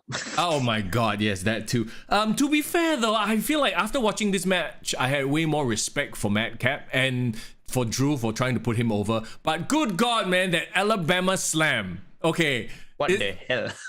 Poor Madcap. So, okay, Alabama slam is essentially a front bump, right? Swing him down, front bump. But I don't know why Madcap fucking tucked and landed on his head. Yeah. I do not. Okay, first of all, right, the Alabama slam done by Hardcore Holly is the opposite bump. Because it's supposed to be a back bump, yeah. But this one is like a forward front face plant, right? Yeah. I can't tell whether he over rotated because of the force of Drew McIntyre. I couldn't tell. Yeah, but that could be the only reason why. Why would Madcap Moss knowingly try to do, unless he was trying to go for a victory roll? Maybe, and he botched the victory roll. It is the wrestler's instinct, right, to tuck the chin to take bumps. So maybe that could be it, and he just blanked for a second. The same, like, you know, AJ Styles Clash, right? Yeah. I fully understand the irony of me talking about how to take bumps, by the way, taking the worst spear in history. But that aside, right, as an observer, like, Mr. Young, master of the front bump, exactly.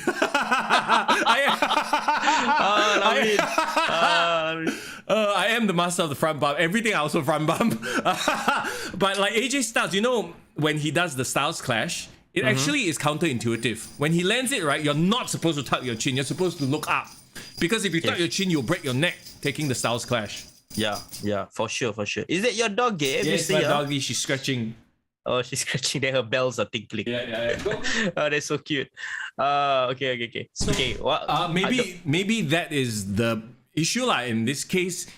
Like, instinctively, I'm taking a bump, I tuck my chin, but instead, like, he should have, like, you know, took it face first lah. Yeah. I've always wondered why AJ Styles decided on that as the finisher, because it's a very dangerous finisher. Yeah. Especially, can you imagine trying to do it on a tall guy? Oh, yeah, exactly. That's why he doesn't do it very often. That's why, like, when it comes to finishers, right, really, the RKO is the best of all worlds. You can do it to anybody. You can hit it from anywhere. It's almost like a strike. And all it is a front flop. The only one that hurts, I think, is, and of course, Randy Orton has said it recently, that taking these bumps 1,000 times over his entire life, I think it's taking his toll. But it's better than the stunner. Like, the stunner is literally tailbone impact, right? At least this one, he is a flat back bump. Yeah, that's true. And like going back to the match itself, like Madcap Moss is literally the perfect example of a great wrestler hindered by a bad gimmick. Oh my god, yes. Not a bad gimmick, bro. It's terrible. It's like, after watching this match, I feel even more offended by his gimmick. It's like I would buy this guy as a badass, like, you know, but he's acting a fool. He is a bad. I mean, okay, first of all, you see his body. Yeah. He's one of the best bodies in WWE right now. Yeah. And he's an athletic, big size guy. If he was put on if he was given a Rich Holland gimmick or like something like a Sheamus, I think he can pull it off. Bro. I love that you brought that up, because I don't know why I suddenly thought of Rich Holland and Sheamus, and I got really pissed off at what happened on SmackDown, which we forgot to bring up, that they're teasing a breakup. Already. Yeah, like, already? Really? They barely had any. I know Rich broke his nose or whatever, but it's like, let it play out a little bit more. Why are you breaking them up already, Sia? It's a Omar situation. It's gonna be a situation where like Omar's just gonna flounder, which he currently is. At least, okay, like Rich Holland, I think he can, like, from his NXT days, he has a bigger upside, I feel. But yeah, like, having him turn face with zero personality to begin with is he's gonna be like, it's gonna be tough. But like I said, Madcap Moss is further along in his development. I think he already has. I think it may. Honestly, this could just be Vince McMahon just trying to shit on him, just like, okay, I'm gonna give you a shitty gimmick. Can you make it work or not? Yeah, and then like pay your dues. Like, okay, this fella went through, you know, a lot of bullshit, right? Let's give him a proper gimmick now. What I hope to see in the future is somebody like a proper veteran, go up to Madcap, slap him in the face, and tell him, why are you messing around? You have all the tools. And then like take him under his wing and actually have a proper manager, and then he becomes a badass. Yeah, and like get him away from Baron Corbin lah, basically. Speaking of Baron Corbin, bro, I think he is this generation Godfather, bro. Okay, I'm not trying to make you spill your water, but do you understand why I say it? Why? He has so many gimmicks throughout his entire life, I think he's only gonna stumble on his perfect gimmick at the end of his life, at the end of his career. Right, which is Godfather lah. Which is Godfather. So basically, we need a hose. Is that it? He needs some hose. His best ever gimmick was actually the Lone Wolf in NXT. No, I enjoyed the shit out of his hobo. Okay. Yeah, his hobo grunt last year was amazing. Hobo run, sure. yeah. You know what I really like? Okay, totally random, but you know, WWE 2K22, right? They've been showing trailers and everything. I watched the developer updates. So like once every 2-3 weeks, they do like an update where they show off new features. Ringside Report, right? Yeah, Ringside Report. Yeah. So I think one of the Ringside Reports, they showed the entry. Hey, no. I think it was up, down. Anyway, one of these fucking shows, the YouTube ratings, shows, the rating show, they showed Baron Corbin's entrance. And I got upset. I legit got upset because it's the ding, ding, ding, ding, ding, ding, ding, ding, ding, ding, and then his fucking stupid song. I was like, it's a new one. Oh, I hope they have the old one in there because that's the first thing I'm gonna change. Is it the dun dun? Is it the King one? Yeah, the King one was awesome. Remember? Yeah. Bring back King Corbin. Bring back Hobo Corbin. Just don't give me fucking ding, ding, ding, ding, ding, ding, ding, ding, ding. I'm pretty sure they used that theme song for Rob Gronkowski when he was in WWE. Did he? I don't know. I don't care. Anyway, back to the match. Look, two big guys just going at it. It was a horse match. I enjoyed the fuck out of it. Aside from the, potential like bodily injury to Madcap Moss. Also, the attempted decapitation by Drew McIntyre. Okay. I need to talk about that, bro. All right. Like, I didn't think they would go. They've teased it. But I'm like, Drew is supposed to be like this face, like good guy. You want us to cheer for him almost decapitating somebody? Really?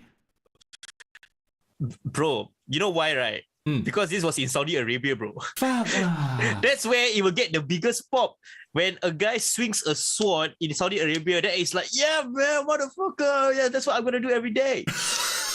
I have no comments about that, but to me, it was like, okay. Okay, I honestly, that was the only time in watching wrestling that I genuinely feared for someone's life. Yeah, right? Because he legit swing, and obviously they planned it, right? But I'm sure they did. It's still so risky. Yeah. Like, I know he dropped down and rolled as fast as he could. But can you imagine if, I don't know, like because he came in it in a full swing, he's like literally was going to whack this fella, Yeah, even if it's not sharp, even if it's blunt AF, it's still going to hurt if you connect with that son of a bitch, right? So it's like, I don't know if they needed to take that risk. I mean, we said on the show before, like, look, some things look hokey, but they have to be done like that to keep the performers safe. At the end of the day, the performers need to be safe. That one didn't seem like safe in that if he just ducked 1 second too late, let's say you're going to whack him in the eye already. Or he's just going to have his neck decapitated like a Mortal Kombat fatality. So. Yeah, right? Like even like Triple H with the sledgehammer. Like, you know how he holds it. It looks hokey as fuck. But I think we accept it because we realize, okay, like we don't really want him to smash him on the head. He will kill somebody, right? So like, when he hits, it's the dumbest thing, right? He covers the head of the sledgehammer and then uses the back of his hand to hit. Like, who the fuck swings the sledgehammer like that? But at least it's safe. Yes, it's safe. It's safe. And also, I like the fact that for he teases it, like he only takes it out like right now, right? Because Drew McIntyre carries the sword wherever he goes. Doesn't feel like a big deal. Yeah. But when shit happens in a Triple H match, he said, fuck, I need to go get my equalizer. Then he pulls out the sledgehammer. Everyone always pops for it. Yeah. Yeah, so I think that's the thing. Like, you want to bring weapons all the time. Like, don't diminish its value. Yeah. And don't like have it all the time. Like, bring it into the ring, hold it. I totally get what you mean as well. And this is a very specific weapon too. It's a sword. Yeah, it is. That's why I say only in Saudi Arabia this works. Okay, let's move on then. On to Becky Lynch versus Lita for the Raw Women's Championship. And yes, once again, Becky Lynch. Might be the first time I've thirsted for her in that way, but Lita looked great. I should really watch back the batch and take a quick look at her outfit. Okay. Or maybe it's because, this I couldn't get into this match for one reason only. Becky Lynch was fucking loud. Did you notice this? She was calling her spots, or she was just talking trash? She was calling her spots so loudly. I was like, I counted at least 4 times. I literally heard. And I'm not the sort of person who to pay attention like that closely. But when the first time it happened, I was like, oh, okay, that was a bit obvious. Second time, I was like, okay. Third time, I was like, okay, that's a bit too much already. Wait. Tell me the exact spot that you remembered. Bro, the first one, yeah, literally they were trading and then they were staring. Slap me. I was like, fuck. That was loud. And then Lita slapped her lah, And then there was another spot. Throw me in the corner. And then throwing it. I was like, oh my god, it's so loud. I remember when during the Broken Skull sessions, Undertaker talk about he was calling spots with Bruiser Brody. Do you remember? No. Arm drag. Oh, right. They like sneak it into the the actual grappling or between the grunts. Yeah, maybe the girls don't grunt enough. I don't know, but it was so goddamn obvious. Yeah. It reminds me of people's criticism of John Cena, because John Cena apparently used to be a loud spot caller back in the day. Okay, could it be because they don't have that many matches together? So unlike let's say Becky versus Liv, Becky versus Charlotte, they know each other very well. And I mean, Lita is not known to be this incredible technical wrestler anyway, right? So Becky calling the match made sense. The problem is she was calling it way too obviously and way too loudly. I couldn't get into it because I kept hearing these names. The entire match, I was like, okay, what else can I catch? What else is she gonna say? Yeah, I think that's just the case. That's essentially maybe there was a lot of pressure to give Lita a great match, and she just wanted to do the best that she could, and she wanted to make sure Lita knows what spots to go for. I think that's the case. Yeah, but then it turned out to be a little bit distracting for me anyway. I don't know if it distracted you. What did you think of the match? I think Lita gave a great account of herself. It really reminded me of the SummerSlam 2019 match between was it Charlotte Flair and Trish Stratus, when Trish Stratus had her comeback so-called match. Yeah. It really made me want to see Lita have another match at WrestleMania. Oh, okay. I think she has a run in her, not just a one-off match. I think she has a run in her. Don't be surprised if WWE actually might put the title on her later in the year. Okay, how do you justify her coming back for WrestleMania though? Because right now, it seems like, the way this finished, Becky Lynch won. I mean, she tried to cheat here and there, but it's a shock win. It wasn't a clean finish, which is fine, right? But does Lita's performance warrant another match and another run? And B, where do they go with the story? Because now Bianca Belair versus Becky Lynch is the main story for the Raw Women's Championship. I think Lita is not going to fight for the title. Not at WrestleMania, at least. She might go down the card, but I think if I were to book her in a match at WrestleMania, she needs to be a legend versus current star, my girl that I would love for her to face is Sasha Banks. And Sasha Banks doesn't have a dance partner yet, so maybe. Yeah. Sasha Banks was nowhere to be seen this entire month, and of course Elimination Chamber. But we've come to expect that from the boss. It's like, certain bosses, you never see them. They only come in at 5 p.m. Hey, hello. You're doing well. Okay. Very realistic. I wonder who is it, bro? Mr. Young. Walk around like that. And then after that, 7 p.m. Okay, go home. Then come got kopi. Hey guys, you guys want anything? You want anything? I get you guys kopi. Then you disappear from the office for 3 hours. Yeah, and then come back. It's like, hey, okay. Wallah, bro, too realistic. Too accurate, bro. Relatable. You know the bosses, they just walk around the office like that. The hand must be behind the back. Yeah, I aspire to be that kind of boss. Yeah, just once in a while, walk out of your cave, look here, look there, make sure everyone's doing stuff, and then come back. But she really is living up to her name. She is acting like the boss. Yeah, so there you go. I guess I wouldn't mind seeing Lita just for name value and nostalgia, but this match was it didn't make me want to see her more. I think it felt like a send-off match, if anything. Yeah, I feel like Becky. It's the same situation in Roman Reigns. They needed the notch on the name of the title. I beat this legend during my title reign run. I think that's what it is essentially, right?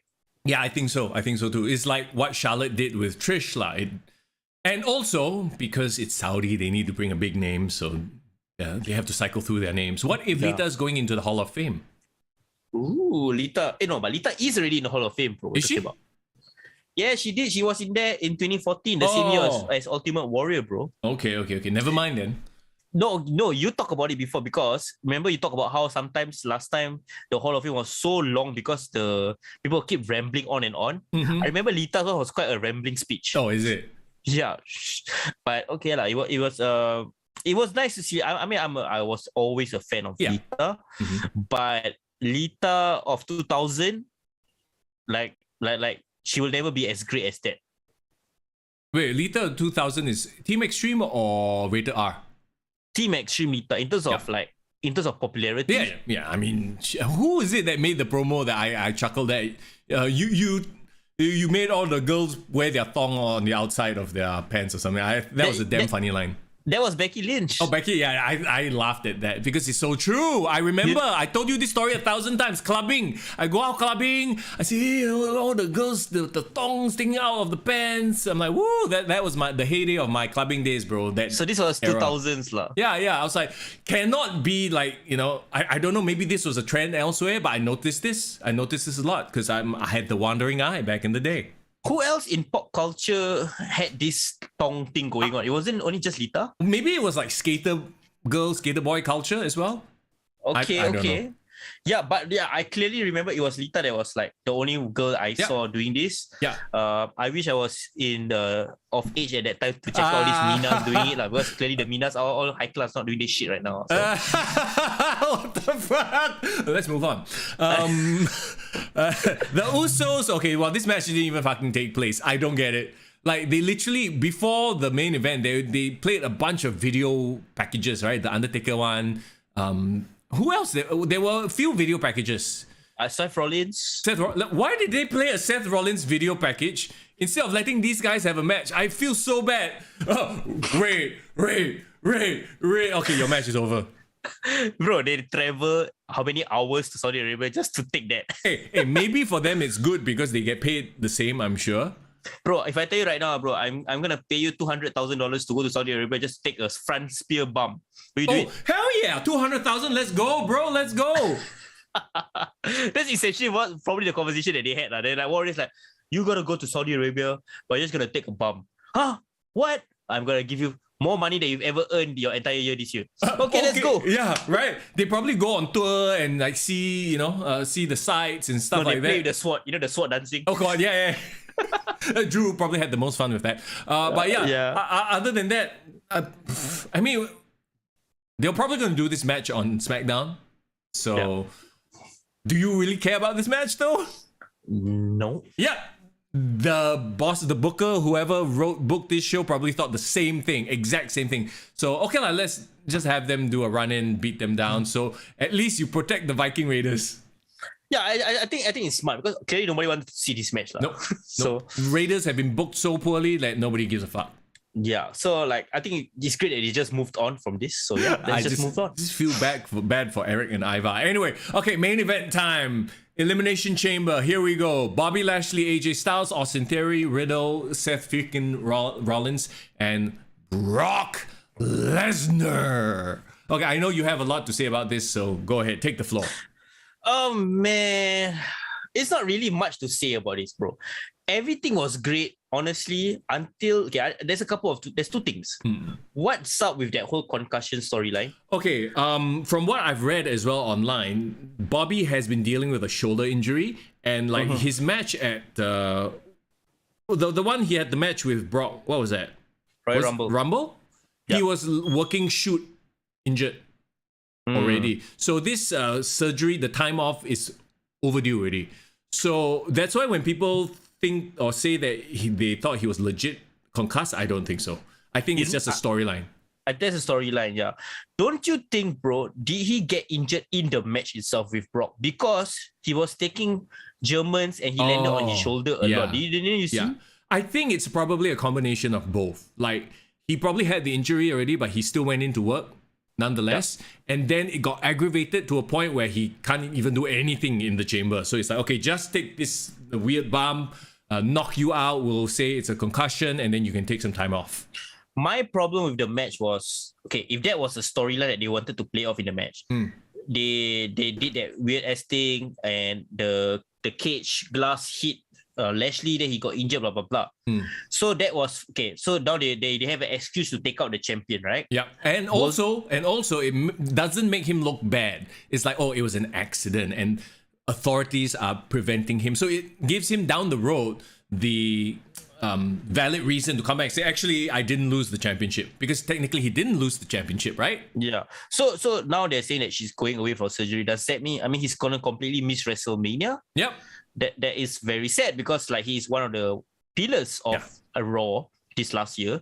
But the thing that got me so annoyed was that all this happened, right? Then all of a sudden, whether they make a decision or they call it on the fly, suddenly Brock Lesnar kicked his way out of the freaking chamber glass and started to do Brock Lesnar things. I don't know why. Okay, explain to me why you're so upset about that, because I wasn't as upset as some people were. I when it happened, I was like, but this is very par for the course when it comes to WWE booking Brock Lesnar. You book him like this unstoppable monster that, you know, like the fact that he eliminated everybody. I'm like, yeah, this seems like very WWE booking. Yeah, that's the thing. Like, I'm upset because they did everything so predictable that everything that came out and during this match, we all talk about it 4-5 days beforehand. Like, yeah, this is gonna happen. Brock is gonna come in, you just kill everyone.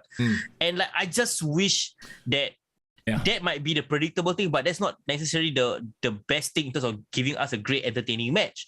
Like, first of all, him kicking out of the chamber, right, completely shits on the entire concept of the chamber match. Yes. You see, all the other wrestlers throughout history waited for their turn. Yeah.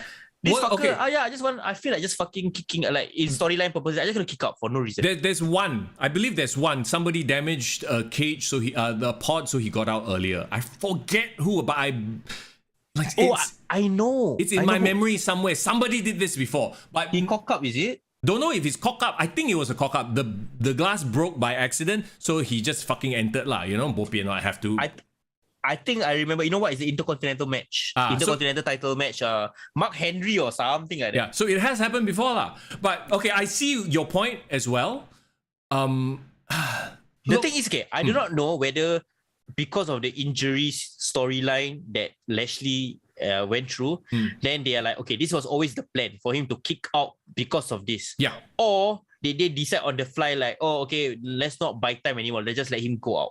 I don't think it was decided on the fly, because the way he broke it, it looks pre-broke. It looked gimmicked. It looked like there was a whole cut for him to smash. Okay. Already. I could be wrong. I need to go back and watch it, but it looked like it was set up to break. Yeah, it does. My main thing was that he essentially sacrificed 2 former world champions. Yep. He didn't just sacrifice the world champion. He sacrificed everybody in the chamber, plus the chamber itself. He no-sold the chamber. Yeah, okay. He eliminated who was the first one he got rid of? Riddle. Riddle got eliminated. Yeah. Then there was Seth Rollins. Then AJ Styles. Yeah. Right. So like these 3 people, okay, Riddle get mauled and killed. I don't care. Like, yeah, that is where he is right now in his career. But like, couldn't Seth Rollins and AJ Styles be more cerebral? Yeah. Didn't both of them? Okay, Seth Rollins beat Brock Lesnar before in a one-on-one match. AJ Styles gave Brock Lesnar one of the best matches of his career and almost beat him. Couldn't they just be smarter, like not just get killed and get squashed? Like, okay, my big thing also at the end was the final 2, right? You knew who was going to win already. It's like, there's no way Austin Theory is winning this. It's impossible. Yeah. And you had him at the final 2. It's like, so obviously it's going to be Austin Theory lah. Like, they tried to, you know, hint that, oh, maybe Austin Theory can win, but when he did the low blow, but then, I mean, like, who really believed it? You know, I didn't believe it. It should have been AJ. Yeah, or Seth. Yeah, Seth would have been a great wild card. Yeah, bro, I would even buy Riddle, honestly, because he's quite high up there in terms of popularity. I would even buy Riddle. And we all know also, like, for the smarks, we know that they have some beef. So I like, ooh, right? So I could even buy Riddle, but Austin Theory is like, okay, immediately we know he's gonna win already lah. Yeah. And okay, everyone was talking about like the crazy bump he took on top of the pot, right? The F5 bump. But honestly, like I wasn't impressed by it because first of all, he's gonna land on a very nice padded floor, one thing. And it's not as if he took a front or flat bump. He just literally just like bent out. To be fair, I know exactly what you're saying, but I think this is one of those things you have to close one eye because safety.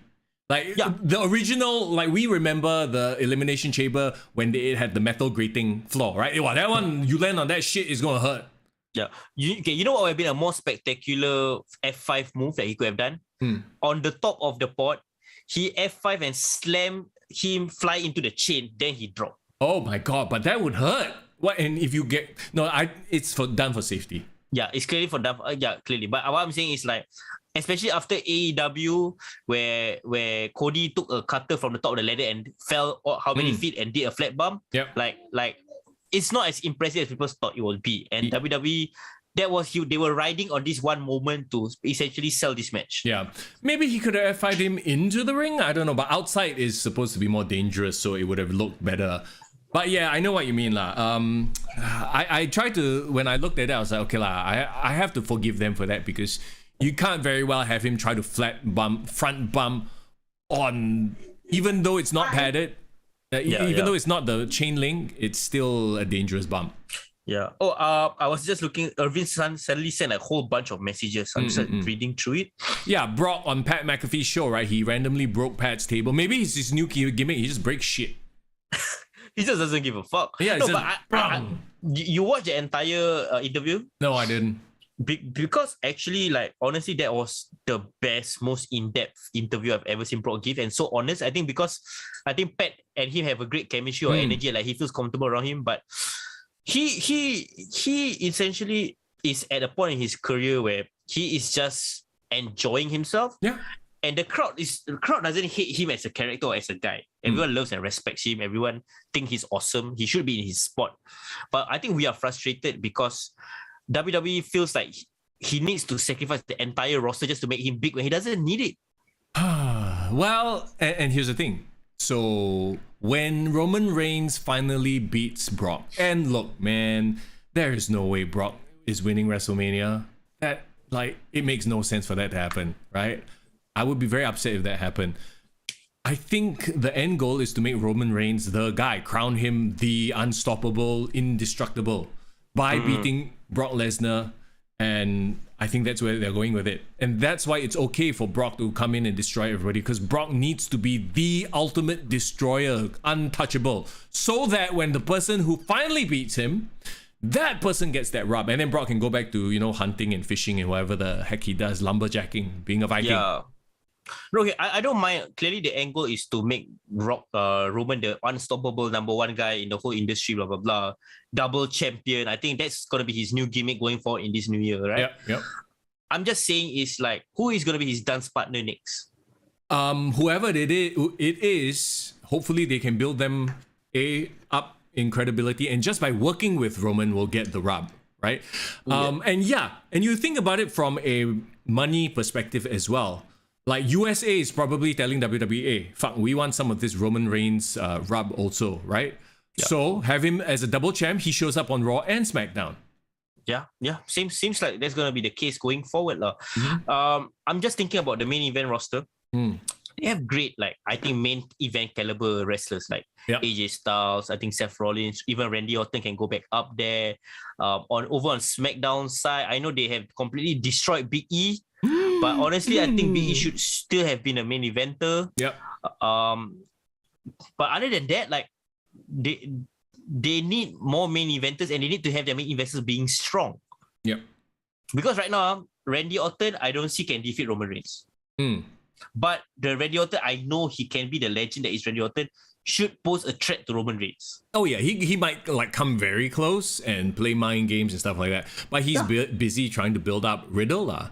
So I mean, it's a weird situation lah. Yeah, I saw a quote from Brock Lesnar who says like, some of these young kids need to step up and be noticed and be the next star. It's like easy for you to say lah, Yeah, that was what Brock said. Yeah. But I know because Brock has the same mentality as Undertaker. It's like not the gimmick or not the industry, is what you do with it. Yeah, I get it. But like right now, if theory is the future, quote unquote, right? I'm all for it because we all know how talented he is. He's like a great prodigy as well. But he needs to go through the classic route of getting over in WWE. Yeah, you know what's the classic route, right?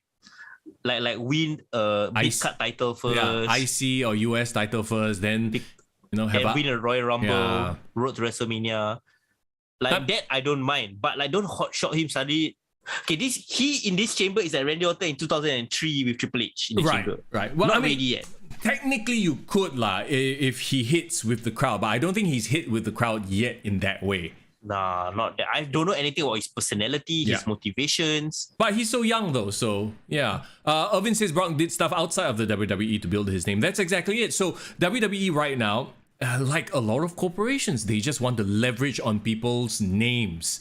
And I think they are having an issue, a problem building new stars because the product itself, while we all love the product and, nothing against it, it's competing against so many other entertainment things out there, sports out there. It's just so much harder to have somebody just be larger than life and become a mega star. And we talked about this last week, versus the Attitude Era versus the 80s Golden Era. Why do we not have another Stone Cold or another Hogan or another Rock? Well, that's because back then people's attentions were not so divided. Now it's like I could be watching Raw, or I could be watching Netflix, I could be watching Disney Plus, I could be watching YouTubers. That's why they have to bring in one jackass, have to bring in Logan Paul. WWE is playing on a completely different level, for better or for worse. I'm just saying it how I see it. They are playing on a completely different level versus AEW, who's like, oh, we are pro wrestling. So goes back to the old best booker of 2022. See how I fucking went full circle there. Yeah, it's comparing two totally different things. You can't compare what Tony Khan is doing and what Vince McMahon is doing. So yeah, Tony Khan should be the best booker because he's competing against nobody else. I might even give you a slightly contrasting opinion. Okay. I will argue right now, it's easier than ever to build a star. Really? Okay. Yeah, because it's okay. The conditions and the environment might have changed, but it's essentially the same thing. Put as many eyes into the product as you can, or put as many eyes into this person as you can. Yeah. Right now, people are not watching wrestling. That's the fact, right? But people are watching so many other things. So why not put your wrestlers in so many other things? That's why Cody is a huge draw, because he's on the Go Big Show? The Go Big Show, Roads to the Top. Yeah. Whatever shit. So okay, for example, Sasha Banks is the perfect blueprint, no pun intended, to be a superstar wrestler in this generation. Yeah. Have her on Disney Plus Mandalorian, have her on Hot Wings on YouTube, have her do stuff with other celebrities, have her open for the NFL. That's how you become a star. Yep. Like I thought Big E actually, if they actually stuck with him, he was actually becoming a star. He was opening for, like, remember that was the boxing fight? Yeah. He opened for that guy, I forgot what's his name, Tyson's Fury. He was on Complex, Breakfast Club. That was like a huge for the black culture. I think Sami Zayn, the fact that he was on the red carpet for the opening of Johnny Knoxville and covered by TMZ, that's how they become stars. Miz on Dancing with the Stars and on Miz and Mrs. Yeah. Total Divas, Total Bellas. Yeah, total. So I think Nikki Bella, the Bellatins have transcended wrestling and become celebrities on their own. So WWE should focus on making their superstars, not just celebrities, but multi-skilled talents that they can do all these things. Which means the actual wrestling product, the technical side of wrestling is going to get less and less and less. And you're going to have less purists and more like people who want to do everything. Because at the end of the day, we only have 24 hours in a day, right? So either you're honing your wrestling craft or you're on the set of The Mandalorian. You can't be both. Yeah. So that's why I said, like, if for the pure wrestling purists, luckily we have AEW. AEW is where you're going to be a full-time, like a wrestling star. Yes. But for WWE, I feel that But this might be the reason why a lot of this new generation want to go into WWE, because like, I got more opportunities to become a star. And that's why, like, you look at how WWE is bringing in talent. They are not looking to bring in like people from the indies. They are doing open casting. Oh, you are a sports person, like, you like, come join us. We recruit, we train you to wrestle. So it's no longer and I see a lot of this in traditional media as well. And I mean, I look at my job as well, like. When I first started, it was all about, all right, I love radio. I'm just going to focus in on radio. And these days, man, you look at these kids, like half of them couldn't do a proper radio show, but they have so much more following. And then people from their Instagram come onto their radio show and they become successful. So it's no longer about sad to say, no longer about the core product, which is pro wrestling. And I think Vince, credit to him, he saw this coming many, many years ago. That's why he became sports entertainment. Yeah, and also credit to WWE, and I think that might be Vince. But which major corporation latched onto social media first? I think it's WWE. Well, wasn't it because of whoa? Yeah, okay. Zack Ryder was the one that opened their eyes to it. But remember when WWE did a lot of crazy shit? Tout lah, remember Tout? What? You don't remember, right? No, I don't. Okay, when social media was in its infancy, they were trying to back and like launch their own social networking apps, or like they partnered with like all these new things that weren't really a thing. They were together with Vine for a bit, Tout, Facebook, but only Twitter was the thing that they latched onto that actually worked, and Instagram and YouTube, and like once like Zack Ryder opened their eyes, then they went all in on YouTube. WWE has the biggest social media like presence among all the huge sports leagues and brands. So they are still innovators, but I think, right, they see what I see, where wrestling is not the thing that's going to bring in the audience. Unfortunately, unfortunately, you're right. Wrestling is no longer the thing that it will bring in some people like us who are fans from back then, and maybe some new ones. But ultimately, it's celebrity that's going to draw in the fans. Oh, I know this person from this show. I know that, Give royalty, give the best term for it. Cross-pollination. That's right. Undertaker at Bad Bunny's concert. Yeah. It's basically pop culture, bro. Like all the rappers, bro. I think rappers are doing more for pro wrestling than wrestlers themselves, bro. Irvin says RKO out of nowhere rescue Orton. In a lot of ways, the John Cena "You Can't See Me" meme also made him more relevant than ever. Yeah. So like Batista, like tell me what you want or give me what I want. Yeah, I think that made him relevant to the new audience. So Austin Theory or any of these young stars, what they need to do is meme themselves. Is it? Meme themselves, become a cross pop culture crossover star somehow. Okay. Let me put it to you this way though. You can do that, but then your actual in-ring work needs to be good also, because you can bring people over, but if what you do is shit, or maybe the way you're booked is shit, then they won't stay, right? Because I bring that up because you know who likes to do a lot of these meme things? Give you moments, the Young Bucks. So that's when people go, oh yeah, I know them, I see this clip of them, or Kenny Omega. But when you actually watch their programs and what they're involved in, it's like, oh, what is this bunch of shit? Not interested. Okay. Let's play a game, bro, before we wrap up this show. Sure. You give me a wrestling name, I tell you which brands they should work with to become a crossover star. What the fuck? Okay, come. Matt Riddle. Fucking weed brand promoter. He's just go all in on the weed culture, bro. Okay. I want him to appear in all the music videos with Snoop Dogg and just smoke weed. Austin Theory. Austin Theory needs to go on Love Island. Oh, fuck yes, you're right. Perfect. Right? And then he talks that I'm actually a full-time wrestler, but I'm looking for love. Yeah. Love Island, perfect. Bro, Doudrop. The biggest loser. I'm sorry. Fuck, you're terrible. Bro, what is wrong with you? Okay, no. Okay, let's not talk about size. But Dewdrop, bro, Dewdrop will be perfect for like being a plus-size model influencer who like believes in body positivity and all that kind of stuff. Yeah, it's perfect. It just writes itself. Cora Jade. Oh man, Cora Jade should be the teeny bopper. Like all the Nickelodeon stars all fall in love with her. She should have a spot in Riverdale or some shit. I don't know. Riverdale. Okay, one more. Braun Breaker. Oh, Braun Breaker. Braun Breaker can do so many things. Okay, first of all, Steiner Metz will forever follow him for the rest of his life.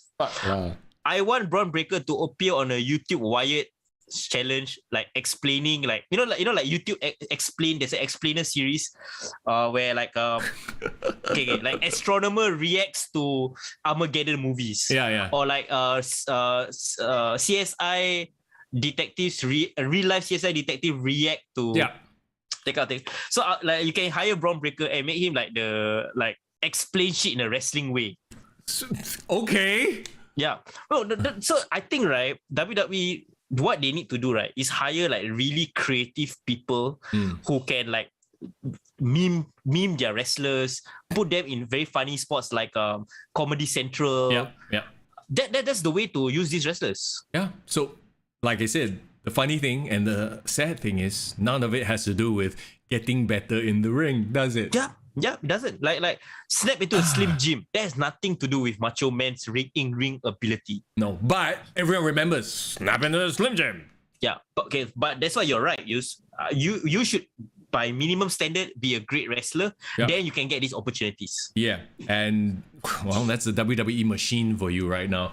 So it's interesting. Like it's interesting to look at the landscape as it is now.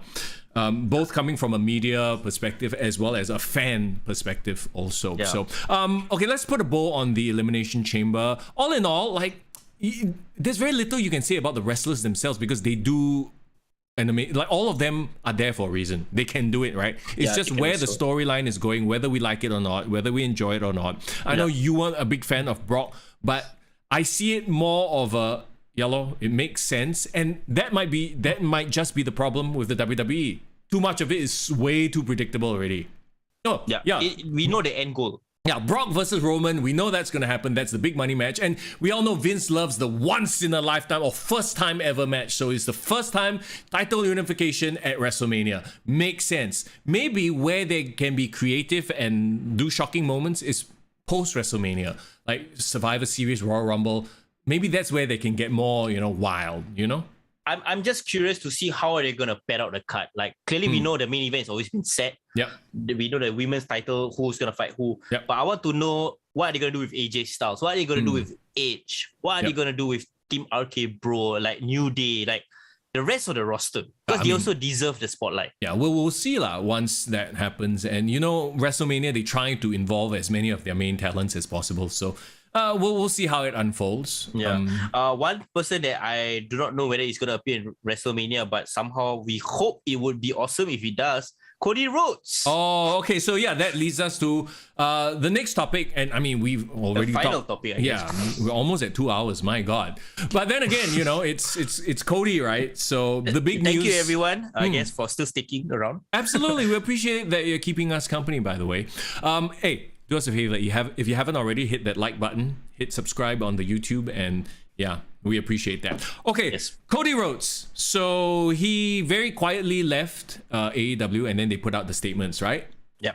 So I still maintain to this very day, this is the biggest, most elaborate work that Cody and AEW is trying to perpetrate on us smarks. Really? So you think this is a huge ass conspiracy? Give me your theory, bro. I don't think it's a conspiracy. I think it's a very big work, and they know how to work. And we've seen them try to work the wrestling community before. Like, okay, is anybody outside of the wrestling news network reporting this? Rose to the top, TNT people? No one? ESPN, Fox. Okay, Fox wouldn't because they're in bed with WWE. But you know what I mean? I feel like this is a very, very insulated thing. So I don't think this is as big as what us wrestling fans make it out to be. Like if I told my wife this, she'd be like, "Who the fuck is that?" Or "Who cares?" Yeah, if I told. She's not big enough name lah. Yeah, well, unless you watch TNT and Roads to the Top or the Go Big Show. So I still actually believe that this is a work. As in, like, he's going to show up on Dynamite and be like, "Ha, fuck y'all." Or they are going to work an angle where Tony Khan finally pays him what he's worth, and then he can come in as being a super diva and be all like, "Oh, see, now only when they pay me, then I come back." So will I that think cement his heel turn though? Yes. Is that what they are going for? yes, that's what I feel like. This is my gut. And so obviously, I don't know. There have been a lot of rumors, right? But rumors are all rumors. And the rumors are, WWE wants to bring him in at a main event spot because, he's made a success of himself. I've read reports like, to bring in an EVP of AEW, that's a big deal. So it would be a huge blow. But honestly, I feel like WWE has so many things on their plate already. I don't think they give a fuck. So I'm just trying to read between the lines, right? For me, right, if dirt sheets are openly speculating that you're joining WWE, and that's not really going to happen, right? There's one easy way for WWE just to end this nonsense and just call bullshit on their so-called work. WWE spokesman can just put out a statement and it's like, we are not going to sign Cody Rhodes. Okay. Right?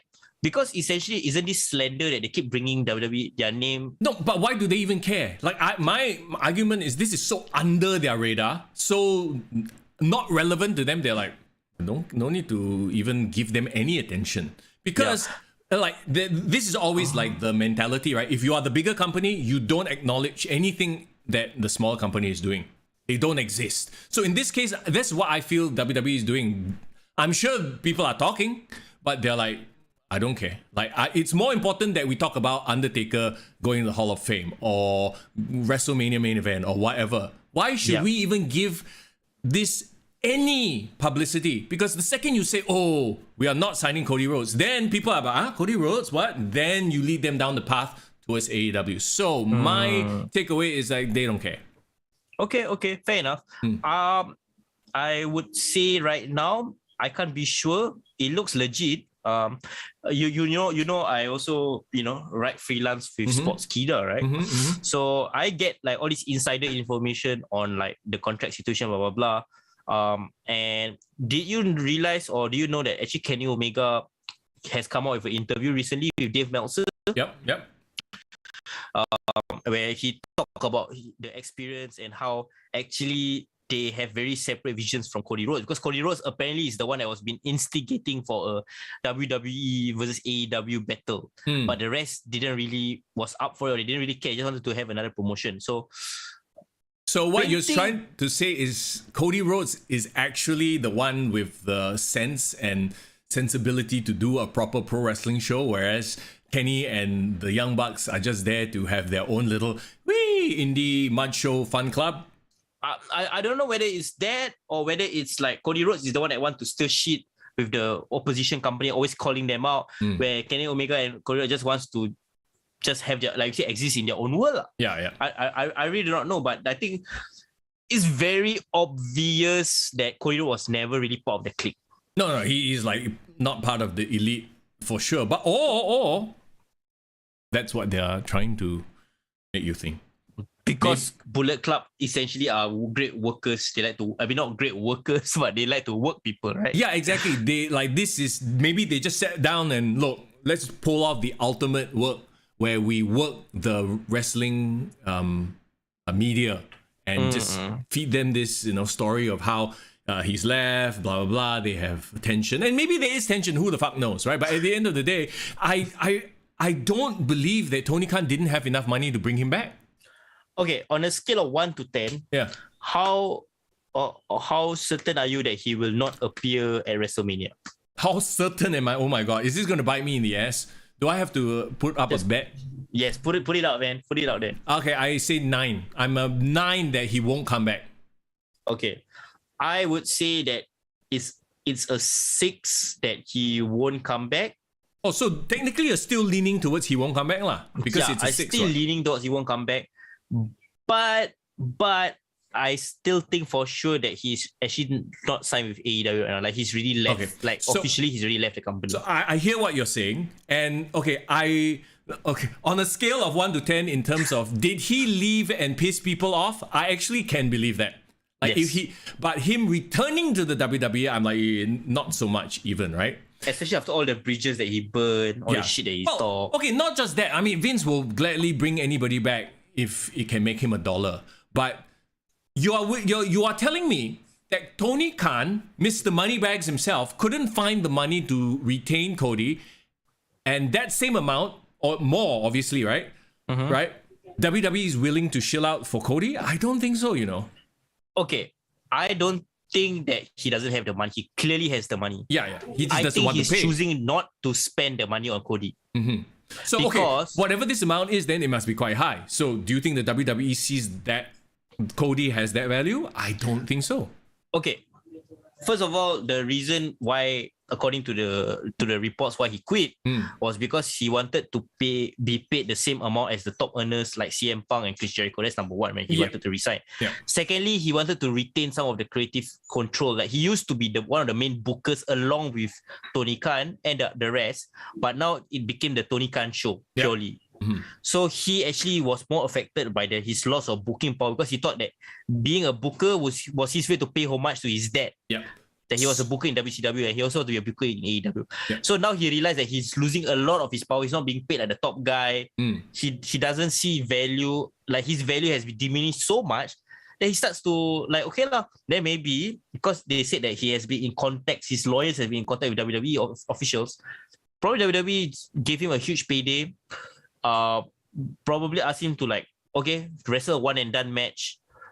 And he's like, okay lah. Like I think maybe the money that WWE offered, not because I'm pretty sure WWE can afford to give the money. It's not that they can't afford it, but it's for them, they like the thought of we got a AEW original of building blocks to sign back with the company. I think you're giving AEW too much credit. I don't think WWE gives a flying fuck either way. And I think that the more, like you just said it too, right? The fact that he lost all that booking power, so what is he going to do? Go to a place where he'll have even less say and less booking power and be told to do everything? Does this sound right? It doesn't. It doesn't. No, honestly, it doesn't make sense if he comes to WWE. Like, why would he come back? Yeah, because, okay, let's say WWE for whatever reason decide, oh yeah, we're going to give you all the money. WWE is not going to give him creative control at all. Yep.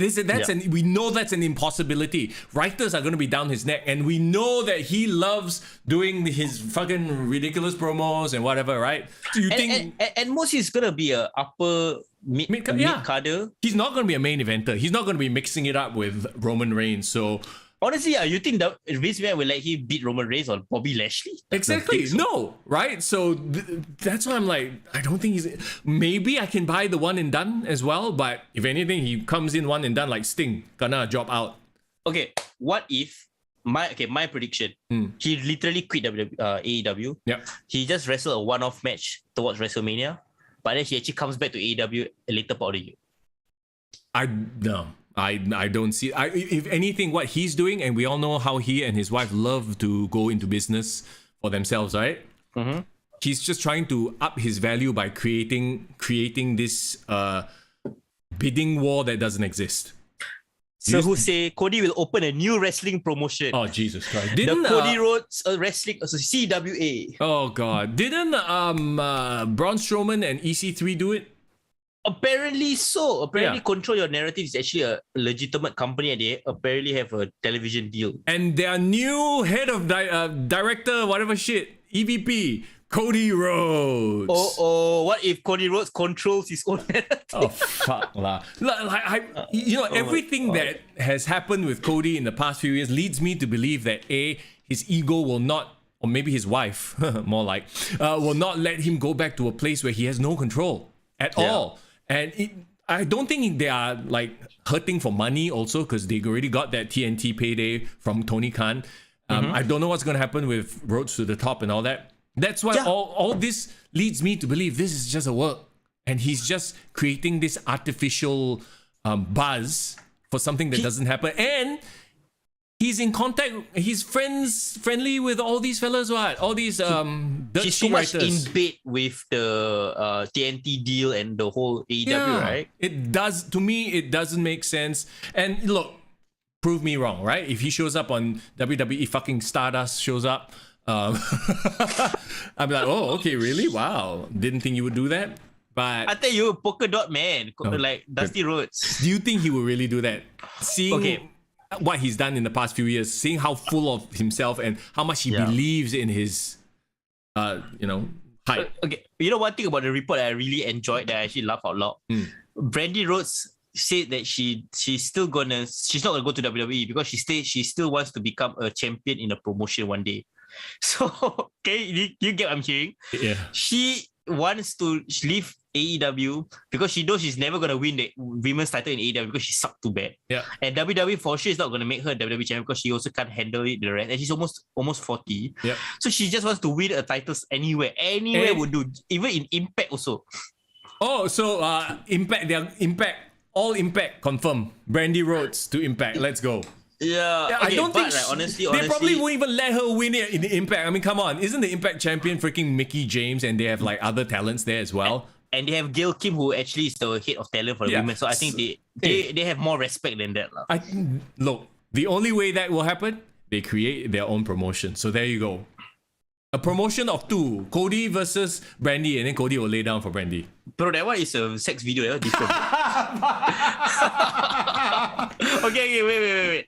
Okay, just to tie a bow on this thing. Oh, jeez. I really hope it's what you predicted. Like, I really hope it's a huge work, and then Cody will return and she just becomes an asshole, and this is the start of the greatest heel run ever in history. I think that would be amazing. That would be like the biggest news story of AEW. Yes. You know what? Fucking hell, he just appear and suddenly challenge Adam Page or whoever for the title. Yes. And all out. And that would have created the final leg of this story because this story has been building. Yep, exactly. So, like, just think about it. Him going to WWE accomplishes absolutely nothing. WWE have so many major stars who are bigger than Cody. He's not going to be above mid-card or upper mid-card. He's not going to want to do that. He's not going to be able to control any narrative. We all know how the WWE works. So for better or worse, I feel like AEW or the Indies or whatever is his thing, and let him succeed there. We'll watch this space. We'll put a bookmark on this. Yep. KIV. I would love Cody Rhodes to come back to AEW. It seems like it just seems in brand with him, you know, like he want to work the whole audience and then come back. Seems like an in brand thing. And the sort of like the insular fans, the fans who are super into this, they'll be like, oh my god, Cody, brilliant, well done, we respect you so much more. Doesn't he crave that, like, you know, from everything that he's done? That's what he craves, right? So I really feel like this is where it's going lah. Okay, we need to put out a poll on Instagram and ask: is Cody gonna leave?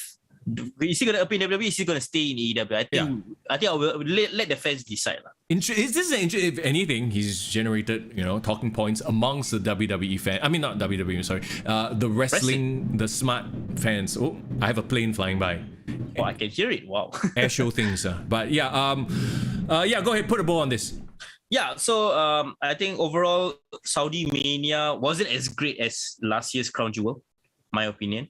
But I think it was a necessary evil to get it out of the way. Now we can fully focus on WrestleMania. Honestly, the last two big events hasn't really hasn't been a great success. I didn't think Royal Rumble was that good. Elimination Chamber was like okay. So I hope WrestleMania redeems WWE in that sense. I don't know if it will redeem it as much as it will just be much of the same. We talked about it before. Right now, they have a certain pattern they will do, and it looks like they are not in the business of shocking the fans anymore. Yeah. If nothing else, I'm much more looking forward to Revolution. I can't wait for Revolution. We got dog collar matches. I mean, there's other great things. Like I can't wait to see what happens next with Bryan Danielson and Moxley. So I think as wrestling fans, there's always other avenues to enjoy wrestling if you want to do it. And if you want to enjoy WWE for all the nonsense and drama and everything, like sometimes it's what's the term? Like you just enjoy looking at fucked up things happening. Like not Stockholm syndrome, but like you just enjoy looking at fucked up things. Look, WWE right now is that juggernaut, is like that Disney corporation where they can just pump out crap and people will still watch it. Not to say that Disney has been pumping out crap, but you know, at some point, credit has been having quality stuff. But at some point, you're gonna reach a level where people start, you know, jumping away because the brand itself is not gonna be enough? You're losing all your hardcore, but are you gaining the mainstream? That's the question. That's what WWE is dealing with. Whereas AEW, they're only focusing on the wrestling fans. So it's going to be very hard for them to grow unless one or two of their roster becomes a crossover star. Yeah. You know what? I see potential. I see a Jade Cargill becoming a Hollywood star. Okay. I mean, not now at the way she is, but I think she has the tools to become if she wants to. Sure.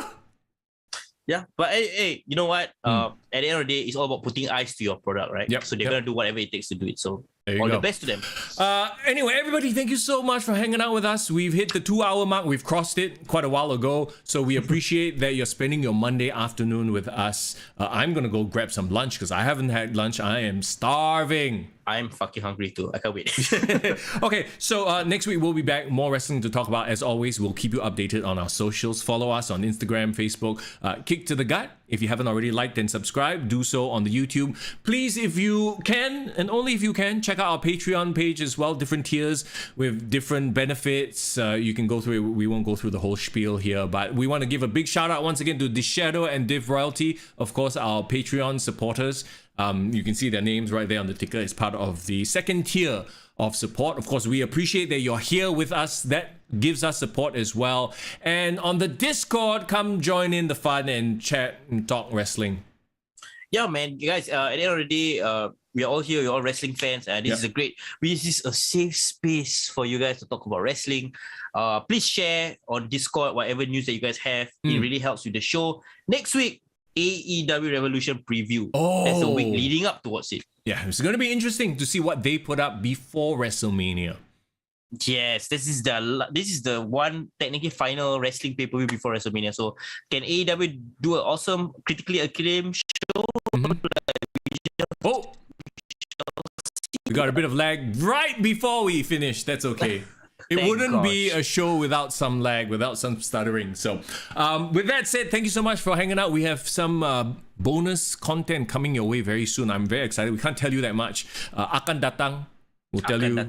Coming soon. Guys, look out March, bro. WWE 2K22. Lots of content I saw for that. Can't wait. Damn, can't wait. Okay, as always, it's Mr. Young. And it's Ford in the building. Have a great week ahead. Kick to the gut. I like it.